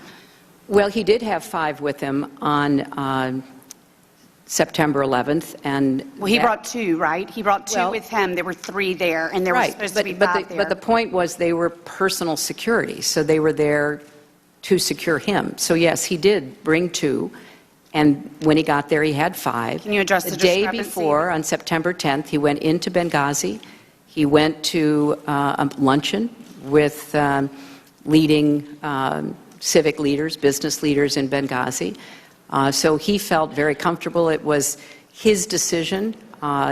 Ambassadors do not have to seek permission from the State Department to travel around the country that they are assigned to. He decided to go to Benghazi by taking 2 security officers with him and having 3 there. He had the requisite 5 that had been the subject of discussion between the embassy and the State Department security professionals. I'm not going to in any way suggest that he or the embassy got everything they requested. We know that they didn't, from the Accountability Review Board, from investigations that were done by the Congress. We know that there were a lot of discussions about what was needed, particularly in Benghazi, and that the day that he died, he had 5 security officers. A lot of security professionals who have reviewed this matter, even those who are critical that the State Department did not do enough, have said that the kind of attack that took place would have been very difficult to repel. That's what we have to learn from, Congresswoman. There are many lessons going back to Beirut, going back to Tehran and the takeover of our embassy, and going all the way through these years.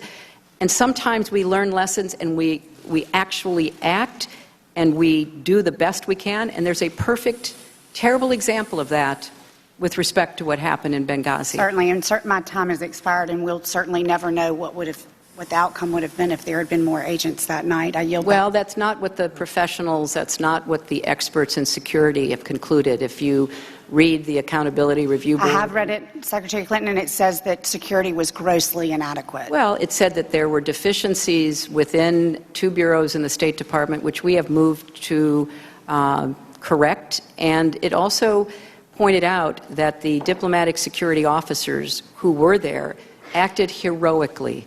There was not one single question about what they did, and they were overrun.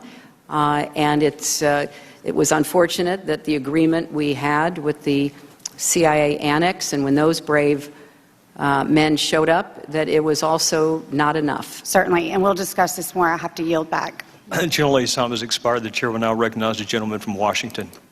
Thank you, Mr. Chairman. And thank you, Madam Secretary, for being here. Just to clarify, you knew we had a presence. Of course I knew. I knew, Congressman, of course. And going back to an earlier question, you were also aware of those 2 attacks on our compounds, even though you didn't email about it. Yes, I was aware. And that, I think, sort of points out, I mean, after 17 months and $4.7 million, as the ranking member pointed out in his opening statements, and then as we've seen today, this committee is simply not doing its job. And I don't really think it should have been formed in the first place. But what we've heard here is, well, first of all, an obsession with email. The idea that 2 fairly junior-level staffers might not have gotten something wrong in what they heard, or that information in an email might in fact not be accurate, are certainly not things that should be news to anybody. But it is the obsession with the emails that takes us off of what should have been the task of this committee. I also find it interesting that Ms. Roby's final comments were to quote the ARB report. Right. Yes, the ARB report I think was very good. I think we absolutely had to have it, and I think it was appropriate for the committees in Congress to do the investigations that they did. But all of that begs the question as to why we've spent the $4.7 million that we have spent on this. And then even in the chairman's opening remarks, I mean, it was primarily a defense of the committee's existence. Not any new information, not here's what we, in those 17 months and $4.7 million, have figured out that is new and different. Nothing. In fact, we've heard nothing, even in today's hearing. Not a single solitary thing that hasn't already been discussed repeatedly. So we've learned absolutely nothing. Yes, we've uncovered a trove of new information. In this age, I don't think there's ever an end to the emails. We could probably go on for another 2 years and we'd find more.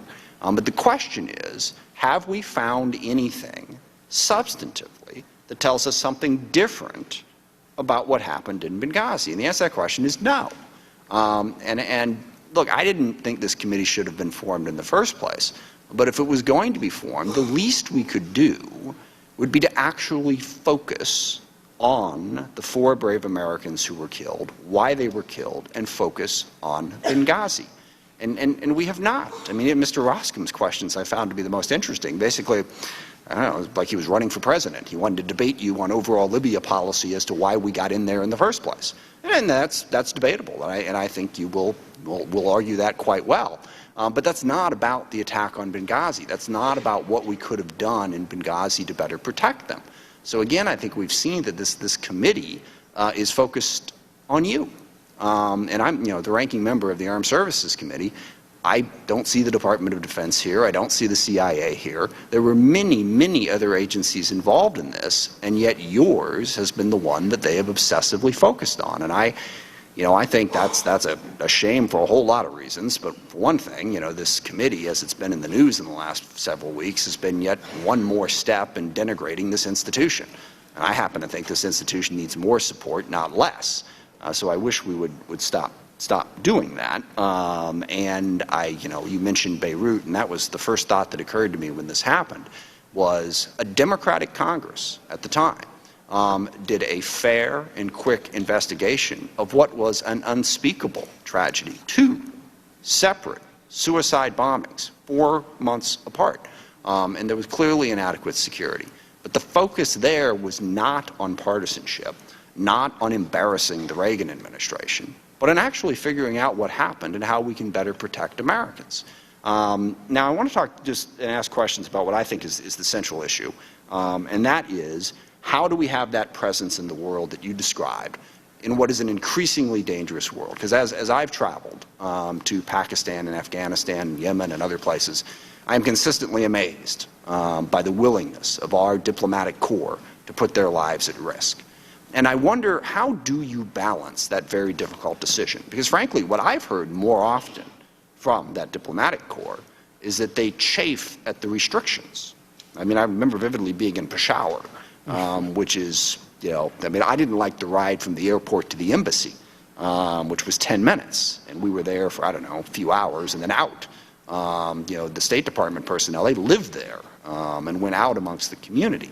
How do you try and strike that balance of, being present and at the same time meeting the security obligations? And then most importantly, who drives that decision? Because it seems to me in most instances, it is driven by the diplomatic corps there. If they take risks, it's because they've decided to do it. They're there. They know the security situation certainly better than the Secretary and better than most everybody else.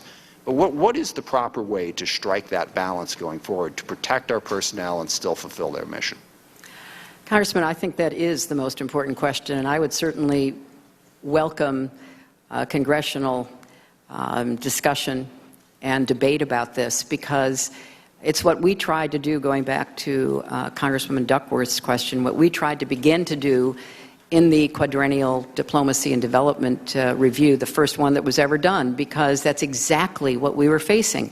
We have had diplomats and development professionals in war zones now for a number of years. We've had them in places that are incredibly unstable and dangerous because of ongoing conflicts. It is, I think, the bias of the diplomacy corps that they be there, because that's what they signed up for. And they know that if America is not represented, then we leave a vacuum and we lose our eyes and our ears about what people are thinking and doing. It is certainly the hardest part of the job in many of our agencies and departments today, and it was for me in the State Department. That's why I relied on the security professionals, because by the time I got there in 2009, the diplomatic security professionals had been taking care of American diplomats in Iraq, in Afghanistan, in Pakistan for years. And they had learned a lot of lessons, and they were forced to make tough decisions all the time. You mentioned Peshawar, one of clearly the high-threat posts that the United States maintains a presence in. But when you think that since 2001, we've had 100 of our facilities attacked. If we were to shut them all down, if we were to pull out from all of them, we would be blinding ourselves. So it's a constant balancing act. What are the risks and what are the rewards for opening, maintaining, and/or closing a site? I don't know that there's any hard and fast rule that we can adopt. We just have to get better at making that assessment, Congressman. And your question really goes to the heart of it. When you were, as a member of Congress in Peshawar, you were guarded by our diplomatic security professionals. They had to assess, was it safe enough for a member of Congress to come? How do we get him from the airport to the embassy? It won't surprise you to hear we've had attacks there as so many other places around the world. And that is a heavy responsibility, and the diplomatic security professionals get it right 999 times out of 1,000. And it's deeply distressing to them when anything goes wrong. We have lost non-Americans with some of these attacks on facilities. We've lost our locally employed staff. They never want to see any successful attack. So they have to be right 100% of the time. The terrorists only have to be right once. And, that's why this is really at the core of what I tried to do before even I got the Accountability Review Board, going back to the QDDR, to come up with a better way of trying to make those assessments. Madam Secretary, if I may, just two final points.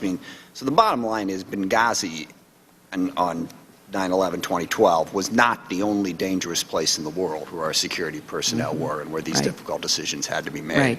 And the other point I want to make before my time expires, now this was in 2012, so we were only a couple of years into this, but Secretary of Defense Ash Carter just, I think yesterday, wrote an editorial in the Wall Street Journal about the impact of 5 years of budget uncertainty on the DoD's ability to function. I mean, for 5 years, we have gone through CRs, threatened government shutdowns, one actual government shutdown, and constant budget uncertainty. Now, my area is the Department of Defense. I know how it's impacted them. They basically, from 1 week to the next, barely know what they can spend money on. Now, one of the criticisms is there should have been more security. But if you don't have a budget, if you don't have an appropriations bill, how does that complicate your job as Secretary in trying to figure out what money you can spend? Well, it makes it very difficult, Congressman. And this is a subject that we talked about all the time. How do you plan? How do you know, you have so many diplomatic security officers in so many dangerous places. How do you know what you're going to have to be able to deploy? And where are you going to have to make the choices? That's why the prioritization, which shouldn't have to be, in my view, the responsibility of the officials in the State Department or the Defense Department to try to guess what makes the most sense. We should have a much more orderly process for our budget. And I will say again, as Secretary of State, the kind of dysfunction and failure to make decisions that we have been living with in our government hurts us. It hurts us in the obvious ways, like where you're going to deploy forces if you're in DOD or where we're going to send security if you're in the Department of State. But it hurts us as the great country that we are, being viewed from abroad as unable to handle our own business. And so it has a lot of consequences. And it's something that I wish that we could get over and have our arguments about policy, have our arguments about substance, but get back to regular order where we have the greatest nation in the world with a budget that then they can plan against, as opposed to the uncertainty that has stalked us now for so long. Thank you, Madam Secretary. So the bottom line is Congress needs to do its job. Right. That would be I agree with that. The gentleman yields back, and I'll be happy to get a copy of my opening statement for the gentleman from Washington so he can refresh his recollection on all the things our committee found that your previous committee missed. And with that, I'll go to the gentleman from Georgia, Mr. Westmoreland. Thank you, Madam Secretary. I talk a little slower than everybody else, so the question... I lived in Arkansas a long time. I don't need an interpreter, Congressman. So some of the questions I'm asking you can just get us a yes or no answer. That would be great, but I do want you to give us a full answer. But Mr. Smith from Washington mentioned that there was no new facts brought out in some of these interviews, and I wanted to say that I think he was at one interview for 1 hour. I have been in a bunch of those, and there is a lot of new facts that's come out. One of the things that he said, it doesn't, that you knew about these two incidents that have been mentioned previously. It's not a matter if you knew about them, it's a matter of what you did about them. And to us, the answer to that is nothing. Now, you say you were briefed by the CIA every morning that you were in Washington. Is that correct? That's correct. Did they ever mention to you, Assistant Acting Director Morrell wrote in his book that there were scores of intelligence pieces describing in detail how the situation in Libya was becoming more and more dangerous? Did you ever read any of these? Yes, as I've previously stated, we were certainly aware that the situation across Libya was becoming more dangerous and that there were particular concerns about eastern Libya. Did you read the piece that was Libya, Al-Qaeda establishing sanctuary? I'm aware that that was certainly among the information provided to me. There was another particular piece that was talked about after the IED attack that AFRICOM wrote. Al-Qaeda expands in Libya. Were you familiar with that? I can't speak to specific pieces, Congressman, but I was well aware of the concerns we all had about the setting up of jihadist training camps and other activities in Libya, particularly in eastern Libya. You were briefed in, I think, the CIA between January and September of 2012 had over 4,500 pages of intelligence. Were you aware of how many pages of intelligence? And I know you had a specific division, I guess, of the State Department under you that was called Intelligence and Research. Did they keep you up to speed on all these 400 cables or different things that they were getting? Did they keep you up to speed on that you were aware of them? Congressman, I can't speak to specific reports, but I can certainly agree with you that I was briefed and aware of the increasingly dangerous upsurge in militant activity in Libya. And so what did you do to make sure that our men and women over there were protected, knowing how much the threat had grown, especially in Benghazi? Because a lot of people say that really in the summer of 2012, the security in Benghazi was worse than it was during the revolution.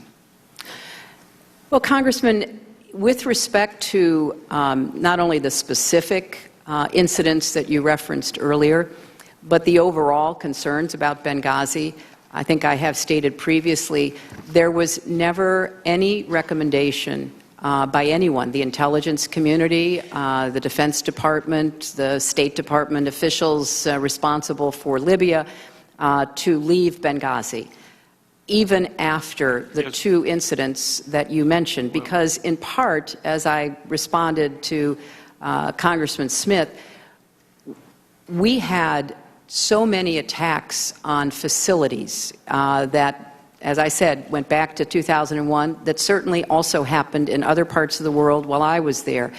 Each was evaluated, and there was not a recommendation. Furthermore, there was not even on the morning of September 11th, while Chris Stevens and Sean Smith were at the compound, Chris had spoken with intelligence experts. There was no credible, actionable threat known to our intelligence community against our compound. Reclaiming my time, you said that the Ambassador Kritz was pulled out of Tripoli because of threats on his life.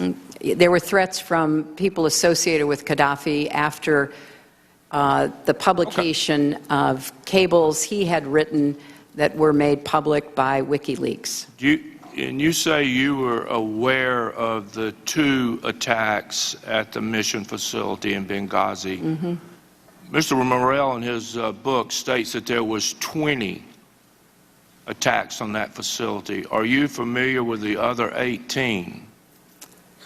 There were two that we thought rose to the level of being serious. Were you familiar with the other 18? I'm not aware of 18 others. And I would point out, and I'm sure that former Deputy Director Morrell made this point when he was testifying, the CIA stayed in Libya. The CIA had a much bigger presence than the State Department, despite the overall decline in stability. Some might argue, actually, because of the overall decline in stability, it was thought to be even more important for the CIA to stay there, and they also did not believe that their facility would be the subject of a deadly attack either, because I think sometimes, sometimes the discussion gets pulled together when really we had Chris and Sean dying at the State Department compound, which we are discussing, and we had our other two deaths of Tyrone Woods and Glenn Doherty at the CIA annex. Reclaiming my time for just a minute, and I do appreciate that. But if you talk to the CIA contractors that were at the annex and you ask them how they were armed and equipped, and then if you would or could talk to the diplomatic security agents that were at the facility, I think you will see that there was a big, big difference in the equipment that they had to protect themselves. But you knew of the two, what you call major incidents, but you don't recollect the other 18 that Mr. Morrell says happened. How many instances would it have taken you to say, hey, we need to look at the security over there? Would it have been 3 major instances, 30 instances, 40 instances, 50 instances? How many instances would you have been made aware of that would have made you say, hey, I don't care what anybody else says, we're going to protect our people. Chris Stevens is a good friend of mine. We're going to look after him. How many would it have taken? Well, Congressman, of course, I made it abundantly clear that we had to do everything we could to protect our people. What I did not and do not believe any secretary should do was to substitute my judgment from thousands of miles away for the judgment of the security professionals who made the decisions about what kind of security would be provided. And I know that sounds somewhat hard to understand, but, you know, we have a process, and the experts who I have the greatest confidence in and who had been through so many difficult positions, because practically all of them had rotated through Afghanistan, Pakistan, Iraq, Yemen, other places, they were the ones making the assessment. No one ever came to me and said, we should shut down our compound in Benghazi. I'm not saying shut it down. I'm saying protect it. Well, I'm not saying shut it down. I'm just saying protect right. it. And when you say security professionals, I'm not trying to be disparaging with anybody, but I don't know who those folks were, but well, they were people who risked their lives to try to save. Very professional when it came to protecting people. But let me say this: you said that the mission that you gave Ambassador Stevens was to go in to investigate the situation. Now, if you're going to investigate a situation, it would seem to me like you would have to get out into the country to investigate that. And I don't know if you're aware of it or not, but there were not even enough diplomatic security for him to leave the compound without asking the CIA operatives to assist them.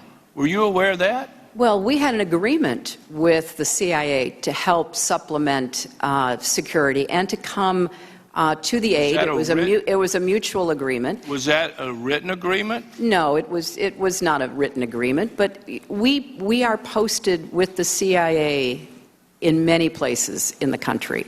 Okay. I mean, in the world, and it's important to have a good working relationship, and we did. And unfortunately, despite all the weapons and despite the fortification, two CIA contractors died at the CIA annex that night. Just to follow up on one thing about Ambassador Stevens, you got a lot of emails from Sidney Blumenthal, and you say that Mr. Blumenthal was a friend of yours, and he had your personal email address. You say Chris Stevens was a friend of yours. He asked numerous times for extra protection.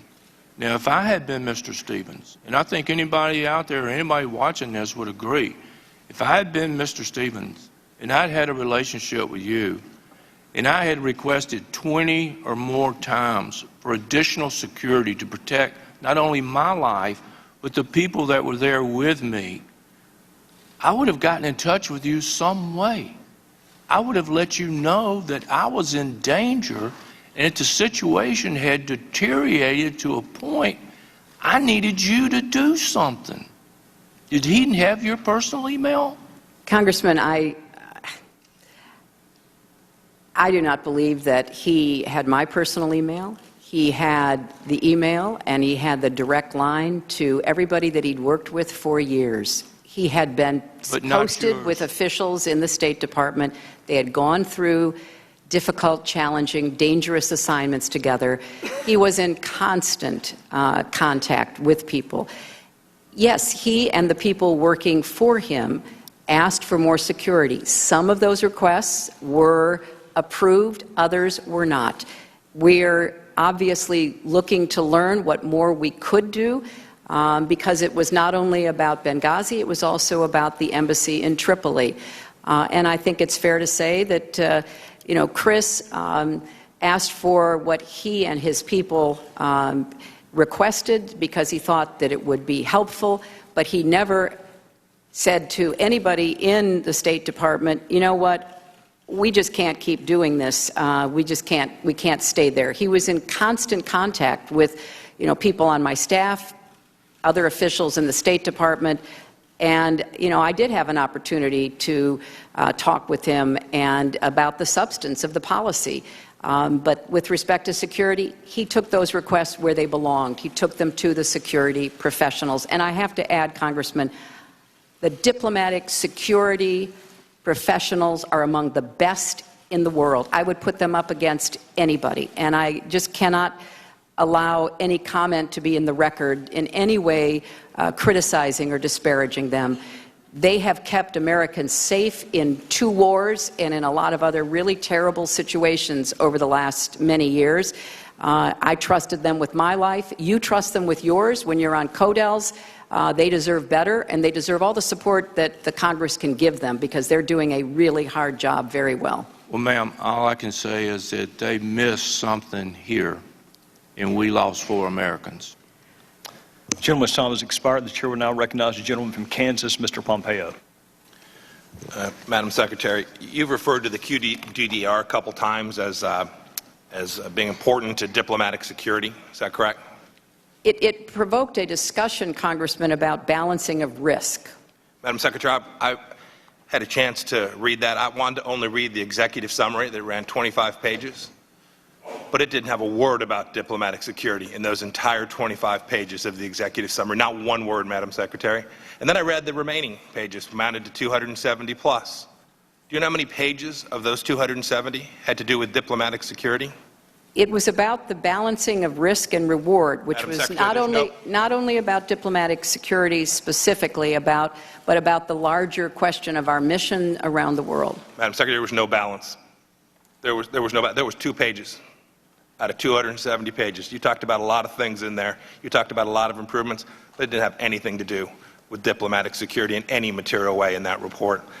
You talked about being disappointed, too. I've heard you use that several times. You were disappointed. You read the ARB. Why don't you fire someone?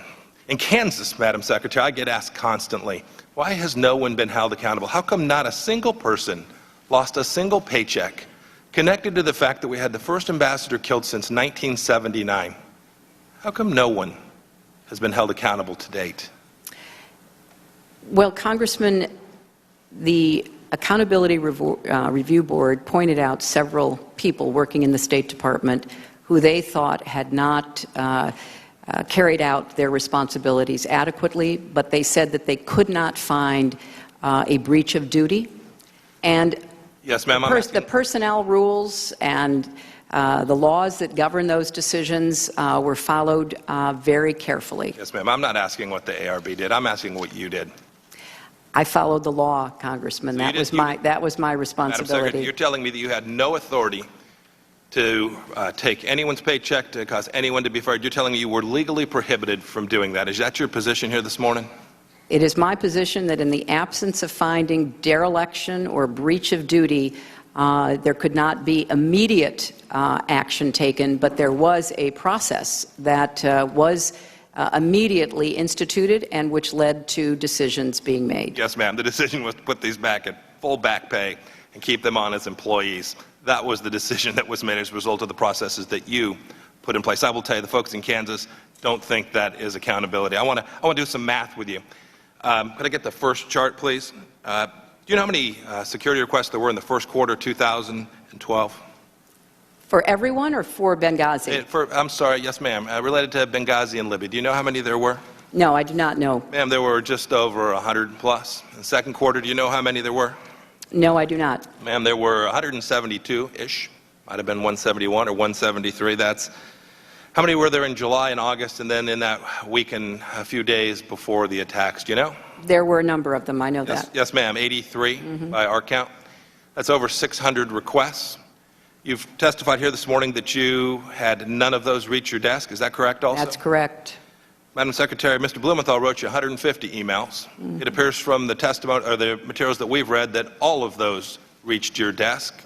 Can you tell us why security requests from your professionals, the men that you just testified, and with which I agree are incredibly professional, incredibly capable people, trained in the art of keeping us all safe, none of those made it to you, but a man who was a friend of yours, who'd never been to Libya, didn't know much about it, at least that's his testimony, didn't know much about it. Every one of those reports that he sent on to you that had to do with situations on the ground in Libya Those made it to your desk. You asked for more of them. You read them. You corresponded with him. And yet the folks that worked for you didn't have the same courtesy. Well, Congressman, as you're aware, he's a friend of mine. He sent me information he thought might be of interest. Some of it was, some of it wasn't. Some of it I forwarded to be followed up on. The professionals and experts who reviewed it found some of it useful, some of it not. He had no official position in the government, and he was not at all my advisor on Libya. He was a friend who sent me information that he thought might be in some way helpful. Madam Secretary, I have lots of friends. They send me things. I've never had somebody send me a couple of pieces of intelligence with the level of detail that Mr. Blumenthal sent me every week. That's a special friend. Well, it was information that had been shared with him that he forwarded on. And as someone who got the vast majority of the information that I acted on from official channels, I read a lot of articles that brought new ideas to my attention, and occasionally people, including him and others, would give me ideas. They all went into the same process to be evaluated. Yes, ma'am. I will tell you that the record that we've received today does not reflect that. It simply doesn't. We've read the emails. We've read everything that we could get our hands on. It's taken us a long time to get it, but I will tell you, you just described all of this other information that you relied upon, and it doesn't comport with the record that this committee has been able to establish today. And I want you to take a look at this chart to the left. You'll see the increasing number of requests, over 600. I think data matters. The pictures are worth a lot. You see the increase in the requests, and then the bottom line is the increase in security. And you'll note that the slope of those two lines is very different. Can you account for why that is? Why we have an increase in requests and yet no increase in security? Well, Congressman, I can only tell you that I know a number of requests were fulfilled and some were not. But from my perspective, again, these were handled by the people that were assigned the task of evaluating them. And, you know, I think it's important to, again, reiterate that although there were problems and deficiencies discovered by the Accountability Review Board, the general approach to have security professionals handle security requests, I think, still stands. Yes, ma'am. I wish you to listen to those security professionals. You described Mr. Stevens as having the best knowledge of Libya of anyone. Your words this morning. And yet, when he asked for increased security, he didn't get it. The second chart, please. This chart does the same thing. I just talked to you about requests for additional assistance. This chart goes through. I won't go through the numbers in detail. We've talked about them a bit, but it shows the increasing number of security incidents at the facility, your facility, State Department facility, in Benghazi, Libya. And then again, it shows the increase in security being non-existent. I assume your answer is the same with respect to the fact that we have increasing security incidents, but no corresponding increase in the amount of security? Congressman, I just have to respectfully disagree. Many security requests were fulfilled. We'd be happy to get that information for the record. Yes. So I can't really tell what it is you're putting on that poster, but I know that a number of the security requests were fulfilled for Benghazi. Yes, what it shows is that the number of direct diplomatic security agents at the beginning of 2012 and those that were there the day of the murder of 4 Americans is no different. Congressman, the decision, as I recall, was that the Post, namely Embassy Tripoli, on behalf of Benghazi, requested 5 diplomatic security personnel, and they did have that on the day that Chris Stevens was in Benghazi. Unfortunately, that proved insufficient in the face of the kind of attack that they were facing. May I put the next poster up, please? Madam Secretary, you're not likely to know who these 2 folks are, do you? I do not. The one on the left is Mohammed al-Zahawi. He was the head of Ansar al-Sharia, a jihadist group based in Benghazi. The man on your left is Wissam bin Hamid. Were you aware that your folks in Benghazi, Libya, met with that man within 48 hours before the attack? I know nothing about any meeting with him. On September 11th, on the day that he was killed, Ambassador Stevens sent a cable to the State Department talking about his meeting with Mr. bin Hamid. Are you aware of that cable? No, I'm not. He said in his cable, he said they, referring to Mr. Wissam bin Hamid, They wanted an introductory meeting. They were here. They asked us what we needed to bring security to Benghazi. So your officials were meeting with this man on the ground in Benghazi, Libya, discussing security 2 days before that. But in August of that same year, the United States government had said that this very man was, quote, a young rebel leader who allegedly fought in Iraq under the flag of al-Qaeda. Were you aware that our folks were either wittingly or unwittingly meeting with al-Qaeda on the ground in Benghazi, Libya, just hours before the attack? I know nothing about this, Congressman. I think that's deeply disturbing. I think the fact that your team was meeting with I'm folks... sorry, which team is this, Mr. Yeah, it would have been... We don't know exactly who... Well, it would held be the meeting with helpful... him. It would have been one of your State Department employees, Madam Secretary. I don't know which one. Perhaps you could enlighten us, or we can get the records we need to do so. Well, but to date, we've not been able to learn that. Well, since we didn't have an ongoing significant presence of State Department personnel in Benghazi, I don't know to whom you are referring. Mr. Chairman, I'll yield back the balance of my time. Gentleman from Kansas yields. The chair will now recognize the gentlelady from California, Ms. Sanchez. Thank you, Mr. Chairman, and thank you, Madam Secretary, for coming again to answer our questions. We know that over the last 17 months there have been a number of allegations that have been made with respect to you, and when the facts and the testimony and the record don't support that, we seem to move on to the next new allegation. One of the more recent ones is that Republicans are claiming that because you received emails from Sidney Blumenthal, that he was your primary source for intelligence. Now, Chairman Gowdy claimed that Mr. Blumenthal was, and I'm going to quote him here, quote, Secretary Clinton's primary advisor on Libya, because nearly half of all the emails sent to and from Secretary Clinton regarding Benghazi and Libya prior to the Benghazi terrorist attacks involved Sidney Blumenthal, end quote. He also claimed that Mr. Blumenthal was, and I'm quoting again, one of the folks providing her the largest volume of information about Libya. Secretary Clinton, was Sidney Blumenthal your primary policy advisor or your primary intelligence officer? No, of course not. Was he the primary source of information that you were receiving on Libya? No, absolutely not. Can you tell us then who were you receiving information from and in what form? Because there's been a particular emphasis on email communication and email communication only.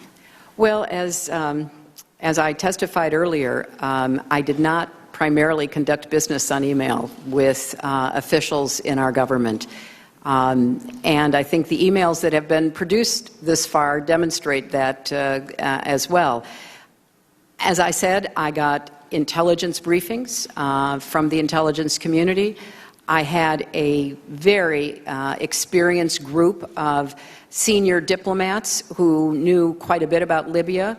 Deputy Secretary Bill Burns had been our nation's top diplomat who actually had negotiated with Gaddafi.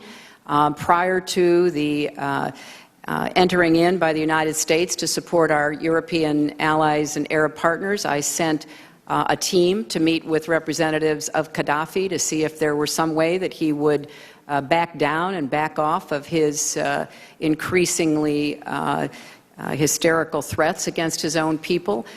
We had people like the ambassador that I referenced earlier who had served in Libya and had the occasion to observe and meet with Gaddafi. So we had a very large group of American diplomats, intelligence officers, and some private citizens who were experts in Libya who were available to our government. And we took advantage of every person we could with expertise to guide our decision-making. So would it be fair to say that you received information from Ambassador Stevens? Yes. The Assistant Secretary for Near Eastern Affairs? Yes. The Director of Policy Planning, Jacob Sullivan? Yes. The National Security Council? Yes. The Intelligence Community? Yes. The Defense Department? Yes. This weekend, one of our colleagues on this panel, Mr. Pompeo, went on Meet the Press, and I wonder if we could cue up the video. He had this exchange. Can we please play the video clip?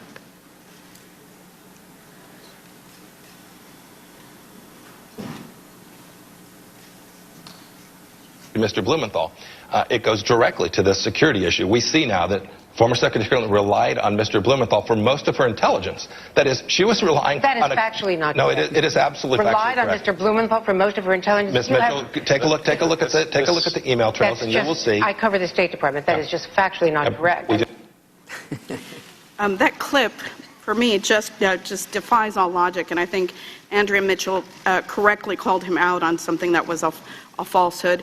Secretary Clinton, what did you think when you heard that clip? Well, that it was factually untrue. And I think your questioning and what I have stated today is a much clearer and more factual description of how we gathered information to make our decisions regarding Libya. With your answer that you believe it to be factually incorrect, I just want to add that the Washington Post fact checker immediately awarded that claim 4 Pinocchios, which is the worst rating possible. And I'm going to quote the Post on what they said about that quote. Looking at her private emails is just part of the picture, and it ignores the vast amount of information, much of it classified, that is available to the Secretary of State. Secretary Clinton, would you agree with that statement from the Washington Post? Yes, I would. Okay. So it seems to me, there have been allegations that the work that this committee has done has been political in nature, and that much of the facts have already been decided before all of the evidence is in, including your testimony here today. When I see clips like that, it sort of supports the theory that this panel is not really interested in investigating what happened just prior to, the evening of, and immediately in the aftermath of September 11, 2012, but that in fact there is another motive behind that. We have you here, and so while you are here, I want to make the most of your time and allow you to sort of debunk many of the myths that have been generated over the last 17 months, most of which have no factual basis for those being said. One is that you seemingly were disengaged the evening of September 11, 2012. For example, Mike Huckabee accused you, as Mr. Cummings said, of ignoring the warning calls from dying Americans in Benghazi, and Senator Rand Paul stated that Benghazi was a 3 a.m. phone call that you never picked up. And Senator Lindsey Graham tweeted, "Where the hell were you on the night of the Benghazi attack?" Those appear to be based on the testimony of witnesses and the documentation that we have obtained in this committee and other previous committees. They seem to run counter to the truth because the testimony we've received states pretty much that you were deeply engaged the night of the attack. So can you describe for us what the initial hours of that night were like for you and how you learned about the attacks and what your initial thoughts and actions were?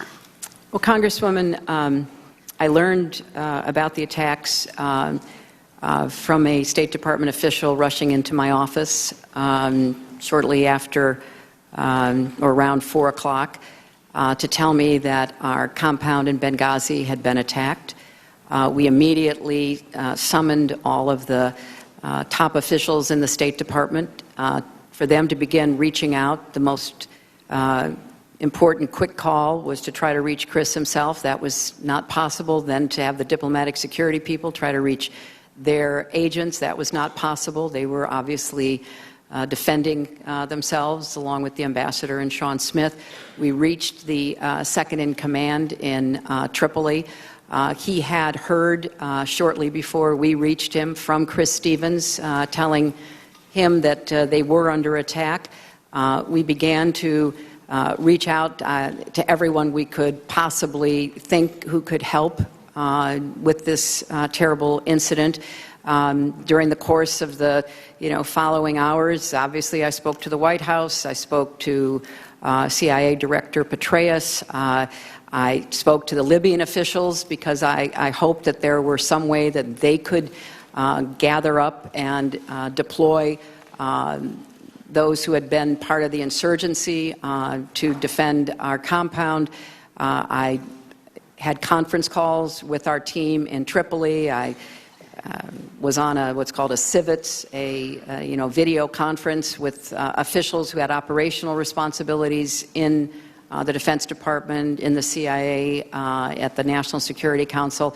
It was just a swirl and whirl of constant effort to try to figure out what we could do, and it was deeply distressing when we heard that the efforts by our CIA colleagues were not successful, that they had to evacuate the security officers, our diplomatic security officers, that they had recovered Sean Smith's body, and they could not find the ambassador. We didn't know whether he had escaped and was still alive or not. If I may, because my time is running short, I just want to point out that you spoke with folks on the ground, you spoke with folks in the White House, the CIA, the Libyan president of the General National Congress. Now, interestingly enough, former director of the CIA, David Petraeus, has not been before this committee and has not spoken with this committee, but he did testify before the House Intelligence Committee in 2012, and he said that you personally called him and asked him for help that night. And I just want to end on this quote. Quote, "When Secretary Clinton called me later that afternoon to indicate that Ambassador Stevens was missing and asked for help, I directed our folks to ensure that we were doing everything possible, and that is, of course, what they were doing that night." Is that correct, Secretary? That is, and also the Defense Department was doing everything it could possibly do. We had a plane bringing additional security from Tripoli to Benghazi. There was an enormous amount of activity. Everyone, it was all hands on deck. Everyone jumped in to try to figure out what they could do. The attack on the compound was very fast. So would it be safe to say that you were fully engaged that evening? That is certainly safe to say, Congresswoman. Thank you, and I yield back. The gentlelady from California yields back. The chair will now recognize the gentleman from Ohio, Mr. Jordan. Thank you, Mr. Chairman. You just gave a long answer, Madam Secretary, to Ms. Sanchez about what you heard that night, what you're doing, but nowhere in there did you mention a video. You didn't mention a video because there was never a video-inspired protest in Benghazi. There was in Cairo, but not in Benghazi. Victoria Nuland, your spokesperson at the State Department, hours after the attack said this: Benghazi has been attacked by militants. In Cairo, police have removed demonstrators. Benghazi, you got weapons and explosions. Cairo, you got spray paint and rocks. 1 hour before the attack in Benghazi, Chris Stevens walks the diplomat to the front gate. The ambassador didn't report a demonstration. He didn't report it because it never happened. An eyewitness in the command center that night on the ground said no protest, no demonstration. 2 intelligence reports that day.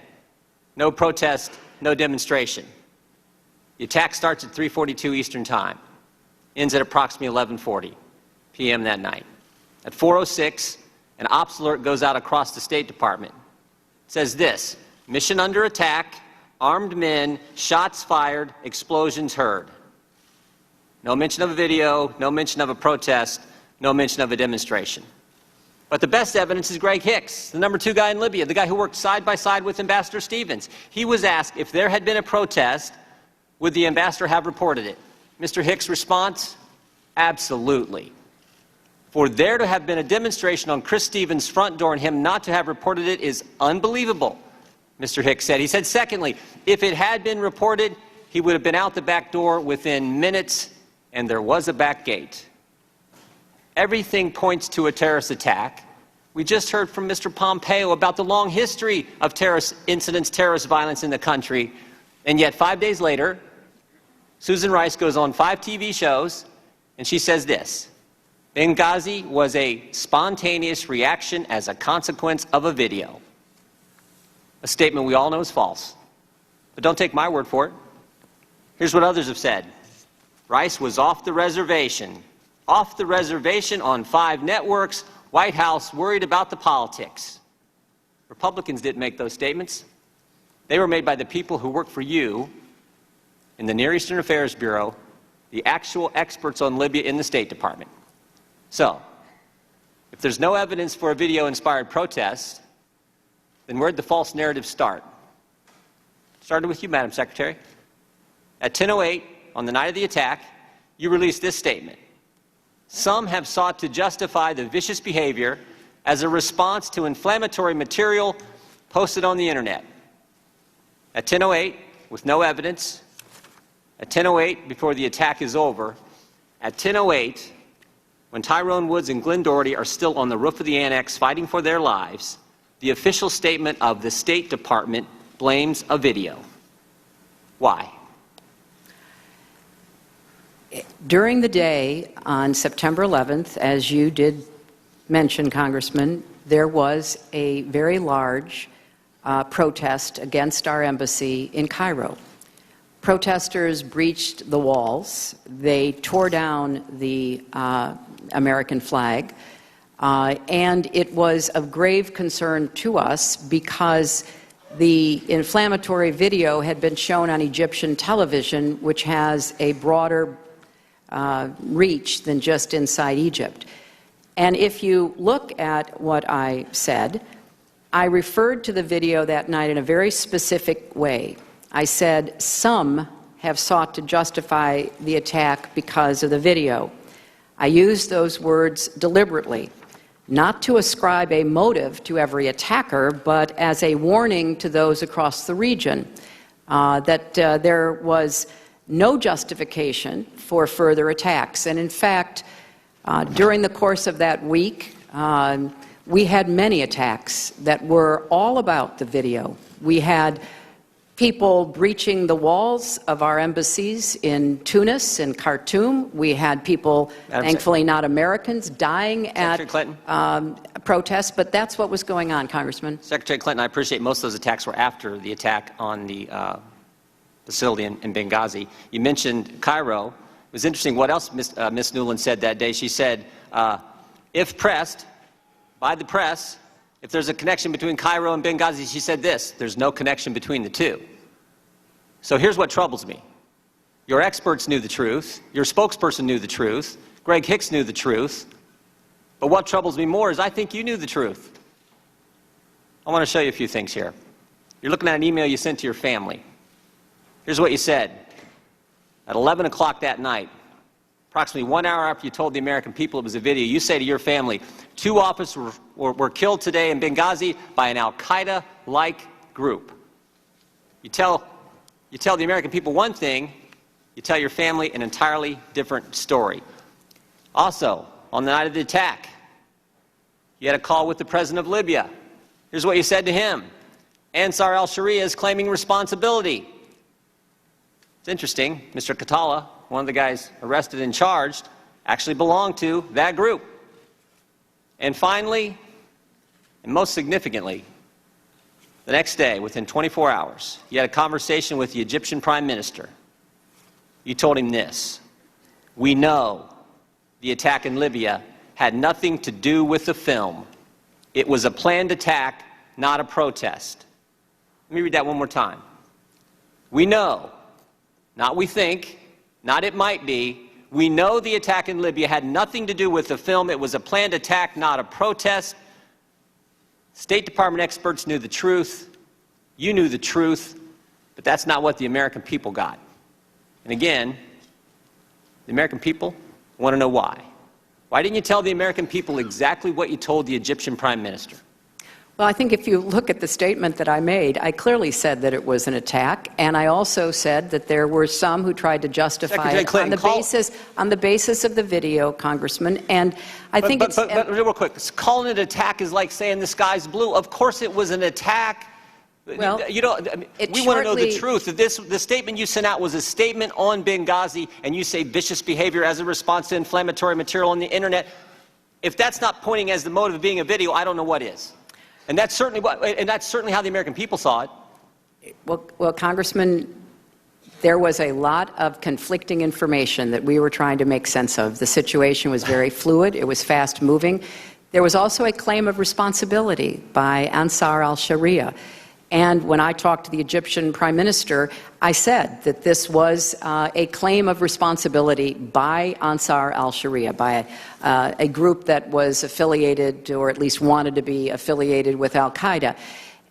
Sometime after that, the next day, early the next morning after that, on the 12th or 13th, they retracted their claim of responsibility. Madam Secretary? And I think if you look at what all of us were trying to do, and We were in a position, Congressman, of trying to make sense of a lot of incoming information and watch the way the intelligence community tried to make sense of it. Madam Secretary. So all I can say is nobody... There was not conflicting information the day of the attack because your press secretary said, if pressed, there's no connection between Cairo and Benghazi. It was clear.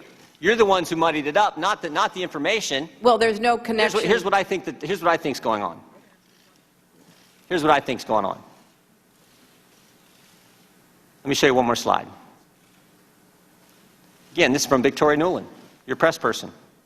She says to Jake Sullivan and Philippe Reines, subject line reads this: Romney's statement on Libya. Email says, this is what Ben was talking about. I assume Ben is the now somewhat famous Ben Rhodes, author of the Talking Points memo. This email is at 10:35, 27 minutes after your 10:08 statement. 27 minutes after you've told everyone it's a video, while Americans are still fighting because the attack's still going on, your top people are talking politics. Seems to me that night you had three options, Secretary. You could tell the truth, like you did with your family, like you did with the Libyan president, like you did with the Egyptian prime minister. Tell them it was a terrorist attack. You could say, you know what, we're not quite sure. Don't really know for sure. I don't think the evidence is there. I think it's all in the first one, but you could have done that. But you picked a third option. You picked the video narrative. You picked the one with no evidence, and you did it because Libya was supposed to be, as Mr. Roskin pointed out, this great success story for the Obama White House and the Clinton State Department. And a key campaign theme that year was GM's alive, bin Laden's dead, Al-Qaeda's on the run. And now you have a terrorist attack. And it's a terrorist attack in Libya. And it's just 56 days before an election. You can live with a protest about a video. That won't hurt you. But a terrorist attack will. So you can't be square with the American people. You can tell your family it's a terrorist attack, but not the American people. You can tell the president of Libya it's a terrorist attack, but not the American people. And you can tell the Egyptian prime minister it's a terrorist attack, but you can't tell your own people the truth. Madam Secretary, Americans can live with the fact that good people sometimes give their lives for this country. They don't like it. They mourn for those families. They pray for those families. But they can live with it. But what they can't take, what they can't live with, is when their government's not square with them. Mr. Chairman, I yield back. Madam Secretary, you're welcome to answer the question if you would like to. Well, I wrote a whole chapter about this in my book, Hard Choices. I'd be glad to send it to you, Congressman, because I think the insinuations that you are making do a grave disservice to the hard work that people in the State Department, the intelligence community, the Defense Department, the White House did during the course of some very confusing and difficult days. There is no doubt in my mind that we did the best we could with the information that we had at the time. And if you actually go back and read what I said that night, I was very careful in saying that some have sought to justify. In fact, the man that has been arrested as one of the ringleaders of what happened in Benghazi, Ahmed Abu Khattala, is reported to have said it was the video that motivated him. None of us can speak to the individual motivations of those terrorists who overran our compound and who attacked our CIA annex. There were probably a number of different motivations. I think the intelligence community, which took the lead on trying to sort this out, as they should have, went through a series of interpretations and analysis. And we were all guided by that. We were not making up the intelligence. We were trying to get it, make sense of it, and then to share it. When I was speaking to the Egyptian prime minister, or in the other two examples you showed, we had been told by Ansar al-Sharia that they took credit for it. It wasn't until about 24 or more hours later that they retracted taking credit for Secretary it. Clinton? We also knew, Congressman, because my responsibility was for what was happening throughout the region. I needed to be talking about the video because I needed to be putting other governments and other people on notice that we were not going to let them get away with attacking us as they did in Tunis, as they did in Khartoum.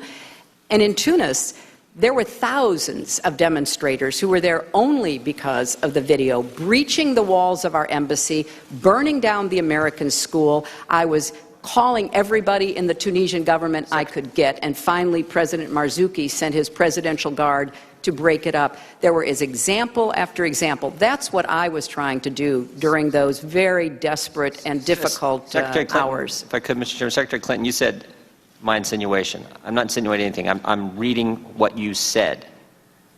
Plain language. We know the attack in Libya had nothing to do with the film. That's as plain as it can get. That's vastly different than vicious behavior justified by internet material. Why didn't you just speak plain to the American people? I did. If you look at my statement, as opposed to what I was saying to the Egyptian prime minister, I did state clearly, and I said it again in more detail the next morning, as did the president.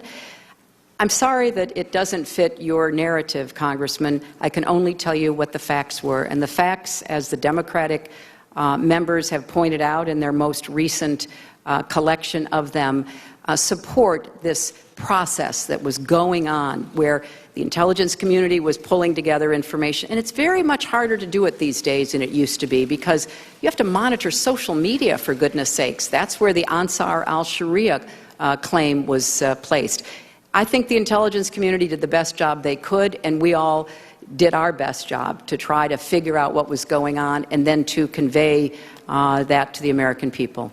Gentleman's time has expired. Chair will now recognize the gentleman from California, Mr. Schiff. Thank you, Mr. Chairman. Madam Secretary, we're almost at the end of the first round of questions. I'll have an opportunity, then I think the Chairman will, before we have a break, just to let you know where we are in the scheme of things. So I want to take a moment to think about what we've covered in this first round.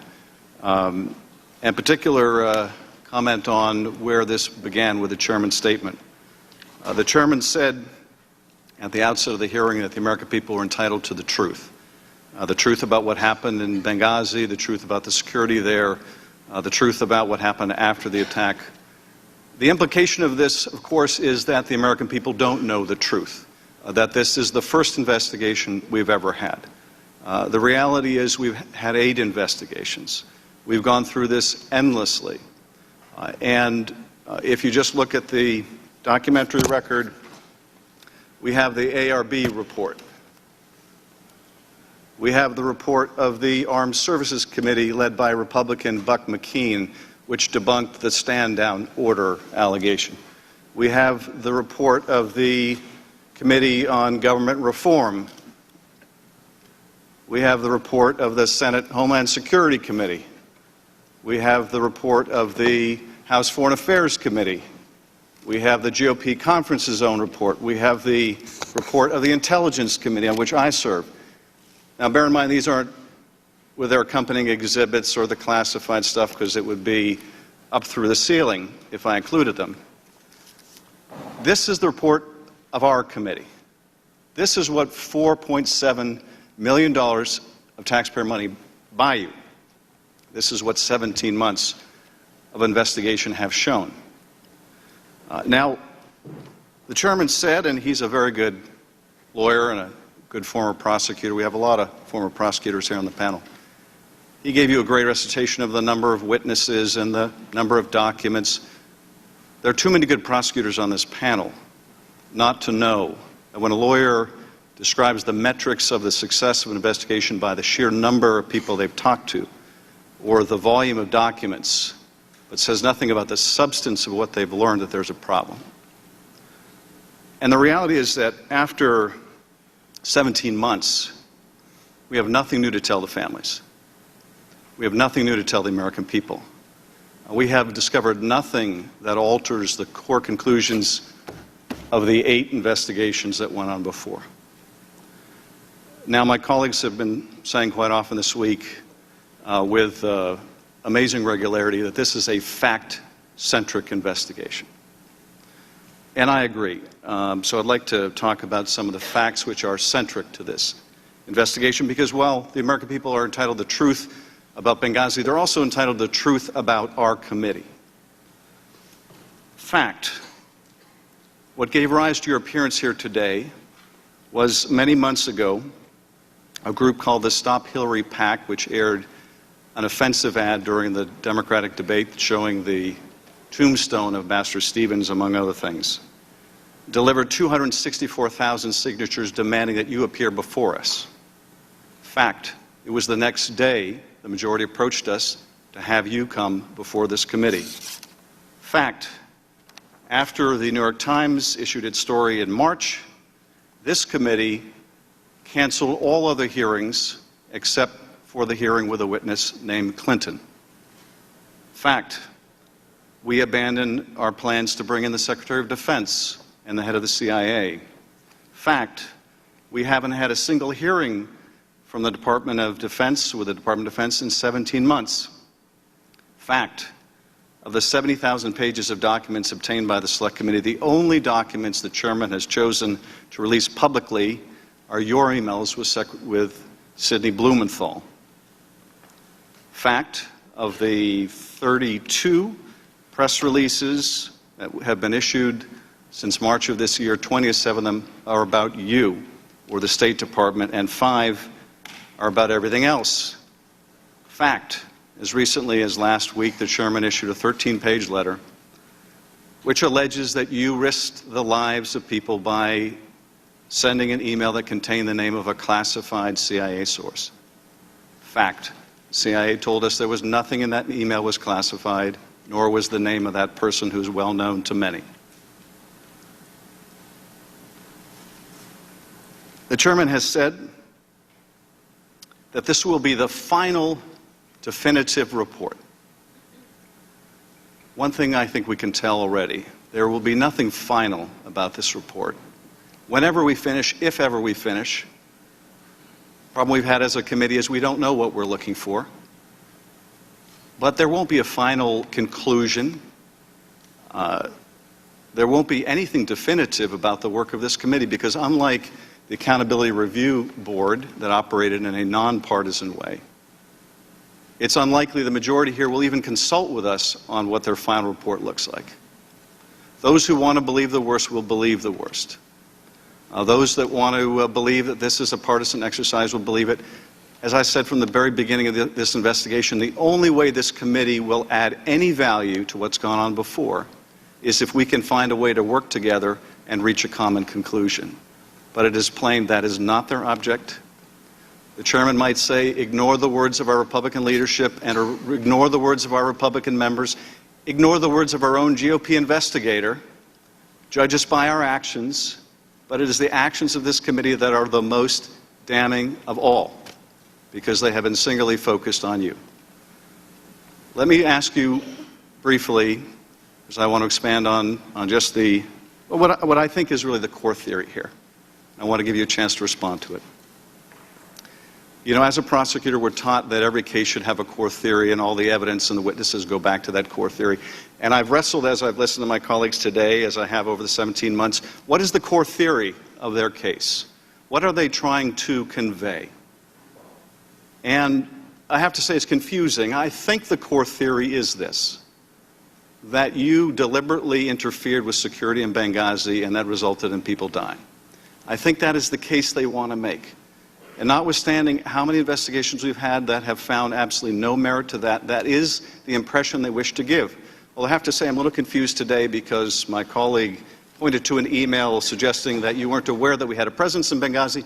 So if you weren't aware we had a presence, I don't know how you could have interfered with security there. But nonetheless, I do think that's what they're aiming at. I know the ambassador was someone you helped pick. I know the ambassador was a friend of yours. And I wonder if you would like to comment on what it's like to be the subject of an allegation that you deliberately interfered with security that cost the life of a friend. Well, Congressman, it's a very personally painful accusation. It has been rejected and disproven by nonpartisan, dispassionate investigators, but nevertheless, having it continued to be bandied around is deeply distressing to me. You know, I would imagine I've thought more about what happened than all of you put together. I've lost more sleep than all of you put together. I have been racking my brain about what more could have been done or should have been done. And so when I took responsibility, I took it as a challenge and an obligation to make sure before I left the State Department that what we could learn, as I'm sure my predecessors did after Beirut and after Nairobi and Dar es Salaam and after all of the other attacks on our facilities, I'm sure all of them, Republican and Democrat alike, especially where there was loss of American life, I said, okay, what must we do better? How do we protect the men and women that we send without weapons, without support from the military into some of the most dangerous places in the world? And so I will continue to speak out and do everything I can from whatever position I'm in to honor the memory of those we lost and to work as hard as I know to try to create more understanding and cooperation between the State Department, our diplomats, our development professionals from USAID, and the Congress, so that the Congress is a partner with us, as was the case in previous times. I would like us to get back to those times, Congressman, whereas I think one of you said, Beirut, we lost far more Americans, not once but twice within a year. There was no partisan effort. People rose above politics. A Democratic Congress worked with a Republican administration to say, what do we need to learn? Out of that came the legislation for the Accountability Review Board. Similarly, after we lost more Americans in the bombings in East Africa, again, Republicans and Democrats worked together. Said, what do we need to do better? So I'm an optimist, Congressman. I'm hoping that that will be the outcome of this and every other effort so that we really do honor not only those we lost, but all those who, right as we speak, are serving in dangerous places representing the values and the interests of the American people. Thank you, Madam Secretary. Gentleman from California yields back. I'm going to address a couple of things that he said and then recognize myself. Because he invoked the family members of the four, Madam Secretary, and partially this will be for your benefit also, but I want to specifically address the family members that are here. There is no theory of the prosecution, Mr. Schiff, because there is no prosecution. There's a very big difference between a prosecution where you already have reached a conclusion and you're just trying to prove it to people. This is an investigation, which is why it's so sad that nowhere in that stack that you just put up there, where the emails of Secretary Clinton, the emails of the ambassador, 50,000 pages worth of documents, eyewitnesses, that's the real tragedy. To the family and the friends, when you're told that there have been 7 previous investigations in an ARB, you should immediately ask, why did you miss so many witnesses? Why did you miss so many documents? This is not a prosecution, Mr. Schiff. You and I are both familiar with them. I've reached no conclusions, and I would advise you to not reach any conclusions either until we reach the end. There are 20 more witnesses. So I'll agree not to reach any conclusions if you'll do the same. With that, Madam Secretary, regardless of where he ranked in the order of advisors, it is undisputed that a significant number of your emails were to or from a Sidney Blumenthal. Now, he did not work for the State Department. He didn't work for the U.S. government at all. He wanted to work for the State Department, but the White House said no to him. Do you recall who specifically at the White House rejected Sidney Blumenthal? No, I do not. After he was turned down for a job at the State Department by the White House, he went to work where? I think he had a number of consulting contracts with different entities. Well, if he had a number of them, do you recall any of them? I know that he did some work for my husband. Well, he worked for the Clinton Foundation. That's correct. Okay. He worked for Media Matters. I'm sure he did. He worked for Correct the Record. I'm sure he did.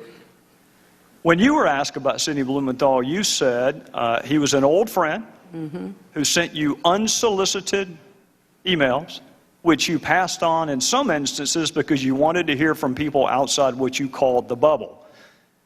We will ignore for a second whether or not Sidney Blumenthal is outside the bubble, but I do want to ask you about a couple of those other comments, because what you left out was that he was an old friend who knew absolutely nothing about Libya, was critical of President Obama and others that you work with, loved to send you political and image advice, had business interests in Libya, which he not only alerted you to, but solicited your help for.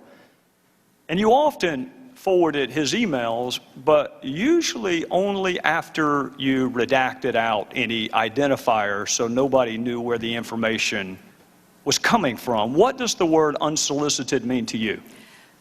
It means that I did not ask him to send me the information that he sent me, and as I have previously stated, some of it I found interesting, some of it I did not, some of it I forwarded, some of it I did not. I did not know anything about any business interests. I thought that, just as I said previously, newspaper articles, journalists, of which he is one, a former journalist, had some interesting insights, and so we took them on board and evaluated them, and some were helpful and others were not. We're going to get to all the points you just made, but I want to start with your public comment that these emails were unsolicited. You wrote to him, "Another keeper, thanks and please keep them coming. Greetings from Kabul and thanks for keeping this stuff coming. Any other info about it? Question mark. What are you hearing now? Question mark. Got it. We'll follow up tomorrow. Anything else to convey? Question mark." Now that one is interesting because that was the very email where Mr. Blumenthal was asking you to intervene on behalf of a business deal that he was pursuing in Libya. What did you mean by what are you hearing now? I have no idea, Congressman.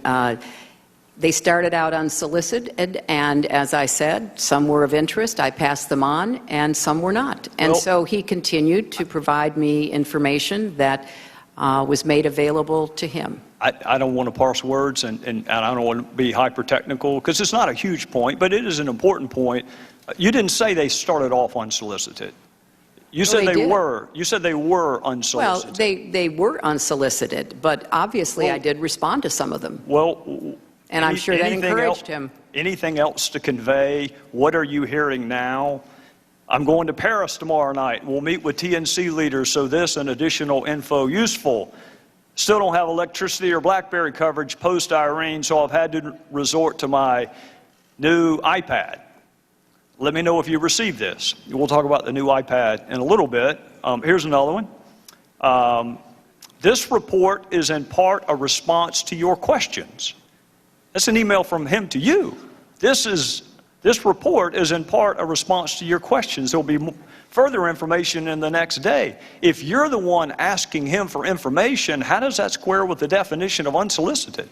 I said it began that way, Mr. Chairman, and I will add that both Chris Stevens and Gene Kretz found some of the information interesting, far more than I could, because they knew some of the characters who were being mentioned, and they were the ones, the kind of persons with the expertise that I asked to evaluate to see whether there was any useful information. We're going to get to that in a second. Now, before you give Mr. Blumenthal too much credit, you agree he didn't write a single one of those cables or memos he sent you.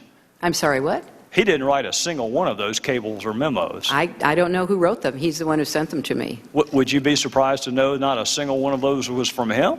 I don't know where he got the information that he was sending to me. Did you ask? You're sending me very specific, detailed intelligence. What is your source? That seems to me like a pretty good question. I did learn later that he was talking to or sharing information from former American intelligence officials. By the name of? Who wrote those cables? I don't recall. I don't know, Mr. Chairman. You had his information passed on to others, but at least on one occasion you asked Ms. Abedine, can you print without any identifiers? Why would you want his name removed? Because I thought that it would be more important to just look at the substance and to make a determination as to whether or not there was anything to it. Well, don't people have a right to know the source of the information so they can determine credibility? But he wasn't, as you just said, the source of the information. But you didn't know that, Madam Secretary, and that's what you just said. No, Mr. Chairman. I knew that he didn't have the sources to provide that information. I knew he was getting it from somewhere else. Whether he knew a lot of journalists, he knew others in Washington. It could have been a variety of people. Well, if you're going to determine credibility, don't you want to know the source? Well, it wasn't credibility so much as trying to follow the threads that were mentioned about individuals. And as I already stated, some of it was useful and some of it was not. Well, did the President know that Mr. Blumenthal was advising you? He wasn't advising me. And, Did he Mr. know Chairman, that he was your most prolific emailer that we have found on the subjects of Libya and Benghazi? That's because I didn't do most of my work That's about fair. Libya on I'm email. not challenging that, Madam Secretary. I am not challenging that. All I'm telling you is the documents show he was your most prolific emailer on Libya and Benghazi. And my question to you is, did the President, the same White House that said you can't handle him, can't hire him, did he know that he was advising you? He was not advising me, and I have no reason to have ever mentioned that or know that the President knew that. All right, I want to draw your attention to an email about Libya from Mr. Blumenthal to you dated April 2011. It will be Exhibit 67. And this is informative. Should we pass on, and in parentheticals, unidentified to the White House? If you were going to pass something on to the White House, why would you take off the identifiers? Because it was important to evaluate the information, and from a lot of intelligence that I have certainly reviewed over the years, you often don't have the source of the intelligence. You look at the intelligence and you try to determine whether or not it is credible, whether it can be followed up on. Well, I'm going to accept the fact that you and I come from different backgrounds, because I can tell you that an unsourced comment could never be uttered in any courtroom. You have We're to not have talking the about right. courtrooms, Mr. Chairman. No. We're talking about intelligence. No, we're talking about credibility and the Well- ability to assess who a source is and whether or not that source has ever been to Libya, knows anything about Libya, or has business interest in Libya, all of which would be important if you were going to determine the credibility, which I think is why you probably took his information off of what you sent to the White House. But here's another possible explanation that may give us a sense of why maybe the White House didn't want you to hire him in the first place. In one email, he wrote this about the President's Secretary of Defense. I infer Gates' problem is losing an internal debate. Tyler, and by the way, Tyler is Tyler Drumheller. That's who actually authored the cables that you got from Mr. Blumenthal. Tyler knows him well and says he's a mean, vicious little, I'm not going to say the word, but he did. This is an email from Blumenthal to you about the President's Secretary of Defense. And here's another Blumenthal email to you about President's National Security Advisor. Frankly, Tom Donilon's babbling rhetoric about narratives on a phone briefing of reporters on March the 10th has inspired derision among serious foreign policy analysts, both here and abroad. And here's another one from what you say is your old friend, Sidney Blumenthal. This is a quote from him. I would say Obama, and by the way, he left the president part out, I would say Obama appears to be intent on seizing defeat from the jaws of victory. He and his political cronies in the White House and Chicago are, to say the least, unenthusiastic about regime change in Libya. Obama's lukewarm and self-contradicting statements have produced what is, at least for the moment, operational paralysis. I think that may give us a better understanding of why the White House may have told you you cannot hire him. Blumenthal could not get hired by our government, didn't pass any background check at all, had no role with our government, had never been to Libya, had no expertise in Libya, was critical of the president and others that you worked with, shared polling data with you on the intervention in Libya, gave you political advice on how to take credit for Libya, all the while working for the Clinton Foundation and some pseudo-news entities. And Madam Secretary, he had unfettered access to you. And he used that access, at least on one occasion, to ask you to intervene on behalf of a business venture. Do you recall that? You know, Mr. Chairman, if you don't have any friends who say unkind things privately, I congratulate you. But from my perspective, I'd like to think I'd correct them. I don't know what this line of questioning does to help us get to the bottom of the deaths for Americans. I'll be happy to help you understand that, Madam Secretary. But I want to reiterate what I said to Congresswoman Sanchez. These were originally unsolicited. You've just said that perhaps the main, if not the exclusive author, was a former intelligence agent for our country who rose to the highest levels of the CIA and who was given credit for being one of the very few who pointed out that the intelligence used by the Bush administration to go to war in Iraq was wrong. So I think that, you know, the sharing of information from an old friend that I did not take at face value, that I sent on to those who were experts, is something that you know, makes sense, but it was certainly not in any way the primary source of or the predominant understanding that we had of what was going on in Libya and what we needed to be doing. Well, Madam Secretary, I'm out of time, and we'll pick this back up the next round, but I'll go ahead and let you know ahead of time why it's relevant. It's relevant because our ambassador was asked to read and respond to Sidney Blumenthal's drivel.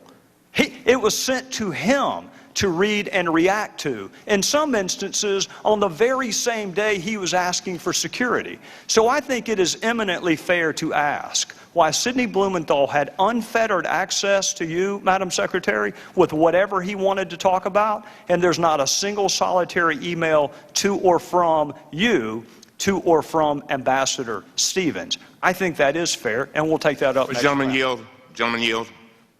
Sure. Thank you. Mr. Chairman, you've made several inaccurate statements over the past month as you have tried to defend against multiple Republican admissions that the Select Committee has been wasting millions of tax dollars to damage Secretary Clinton's bid for president. On Sunday, you made another inaccurate statement during your appearance on Face the Nation, and it's being taken up here, and this is the relevance. Here's what you said, and I quote, "There are other folks who may have equities in her emails, and there may be other entities who are evaluating her emails. But my interest in them is solely making sure that I get everything I'm entitled to so that I can do my job. The rest of it, classification, Clinton Foundation, you name it, I have zero interest in it, which is why you haven't seen me send a subpoena related to it or interview a single person other than Brian Pagliano, because I need to know that the record is complete." And I'm going back to the truth, the whole truth, and nothing but the truth. I'm waiting on you. I've been very patient. Coming. Just wait. I'm waiting on the inaccurate statement. I'm getting there. Mr. Chairman. Well, we got to take a break. Statement was, well, it's not going to take long. You took up 4 minutes over, so let me have 3. I've let everybody go over, including you, Mr. Congress. Thank you very much. You issued a subpoena to Sidney Blumenthal on May 19th, 2015, compelling him to appear for a deposition on June 16, 2015. You issued this subpoena unilaterally without giving the Select Committee members the opportunity to debate or vote on it. You sent 2 armed marshals to serve the subpoena on Mrs. Blumenthal's wife at their home without having ever sent him a request to participate voluntarily. which he would have done. Then, Mr. Chairman, you personally attended Mr. Blumenthal's deposition. You personally asked him about the Clinton Foundation, and you personally directed your staff to ask questions about the Clinton Foundation, which they did more than 50 times. Now, these facts directly contradict the statements you made on national television this last Sunday. No, sir. With all due respect, they do not. We just heard email after email after email about Libya and Benghazi that Sidney Blumenthal sent to the Secretary of State. I don't care if he sent it by Morse code, carrier pigeon, smoke signals. The fact that he happened to send it by email is irrelevant. What is relevant is that he was sending information to the Secretary of State. That is what's relevant. Now, with respect to the subpoena, if he'd bothered to answer the telephone calls of our committee, he wouldn't have needed a subpoena. Would the gentleman yield? I'll be happy to, but you need to make sure the entire record is correct, Mr. Cummings. And that's exactly what I want to do. Well, then go ahead. I'm about to tell you. I move that we put into the record the entire transcript of Sidney Blumenthal. We're going to release the emails. Let's do the transcript. That way the world can see it. Well, we didn't. The motion has been seconded. Well, we're not going to take that up at a hearing. We'll take that up in a business I've consulted with the parliamentarian, and they have informed us that we have a right to a recorded vote on that motion. We want, you I'll tell you what, the let's truth, do that. the whole truth, and nothing but the truth. Well, that's what we want to have.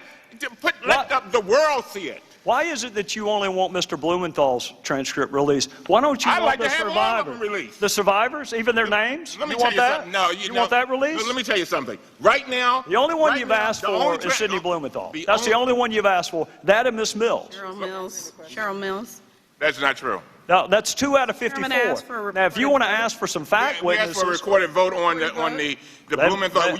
You said from the beginning we want the truth, the whole truth, and nothing but the truth. Why don't we just put the entire transcript out there and let the world see it? What do you have to hide? His are the only emails that you have released. And the fairness to Mr. Blumenthal and to the American people, in the interest of a complete record, if you're going to release his emails, release his transcript where he has a chance to give the context of those emails. Well, you keep referring to Blumenthal emails. I would hasten to remind both of you, the only reason we have Blumenthal emails is because he emailed the Secretary of State. Those are her emails. That's why they were released. They're not Blumenthal's emails, and she wanted all of her emails released. She's been saying since March, I want the entire world to see my emails. Well, Sidney Blumenthal's emails are part of that. So here's what I'll do. I'll be happy to talk to the parliamentarian, because the parliamentarian told me that your motion actually would not be in order for a hearing. But at the latest, we'll take a vote. And the first week we are back, after this week, we'll have a business meeting. We can take up Mr. Blumenthal's transcript. We can take up whatever other transcripts you want. And while we're there, we can also take up the 20-some-odd outstanding discovery requests that we have to different executive branch entities. Why don't we just take all of it up then? Mr. Chairman, the allegations that have been made against him are refuted by his own testimony. In the interest of not having... That's your opinion, Adam. Well, if you disagree, then release the transcripts. What allegation, Adam? Why conceal the transcripts, even if the motion were not in order? You have the power to release them. You have the power to say I'll tell you why, because I'm not going to release one transcript of someone who knows nothing about Libya by his own admission, while people who risk their lives, you have no interest in their story getting out. You don't want the 18 DS agents. You don't want the CIA agents. The only transcripts you want released are Miss Mills and Sidney Blumenthal. Mr. Chairman, so we'll take all of this up in November. The only person you were interested in asking about during your entire questioning was Sidney Blumenthal. If you're so interested in him, release the transcript. You selectively released his emails. They're the only witness you've done that for. So you're asking, why are we only asking for his transcript? I'm going to ask the gentleman from California to please do a better job of characterizing. These are not Sidney Blumenthal's emails. These are Secretary Clinton's emails. And I'll tell you what, if you think you've heard about Sidney Blumenthal so far, wait till the next round. With that, we're adjourned.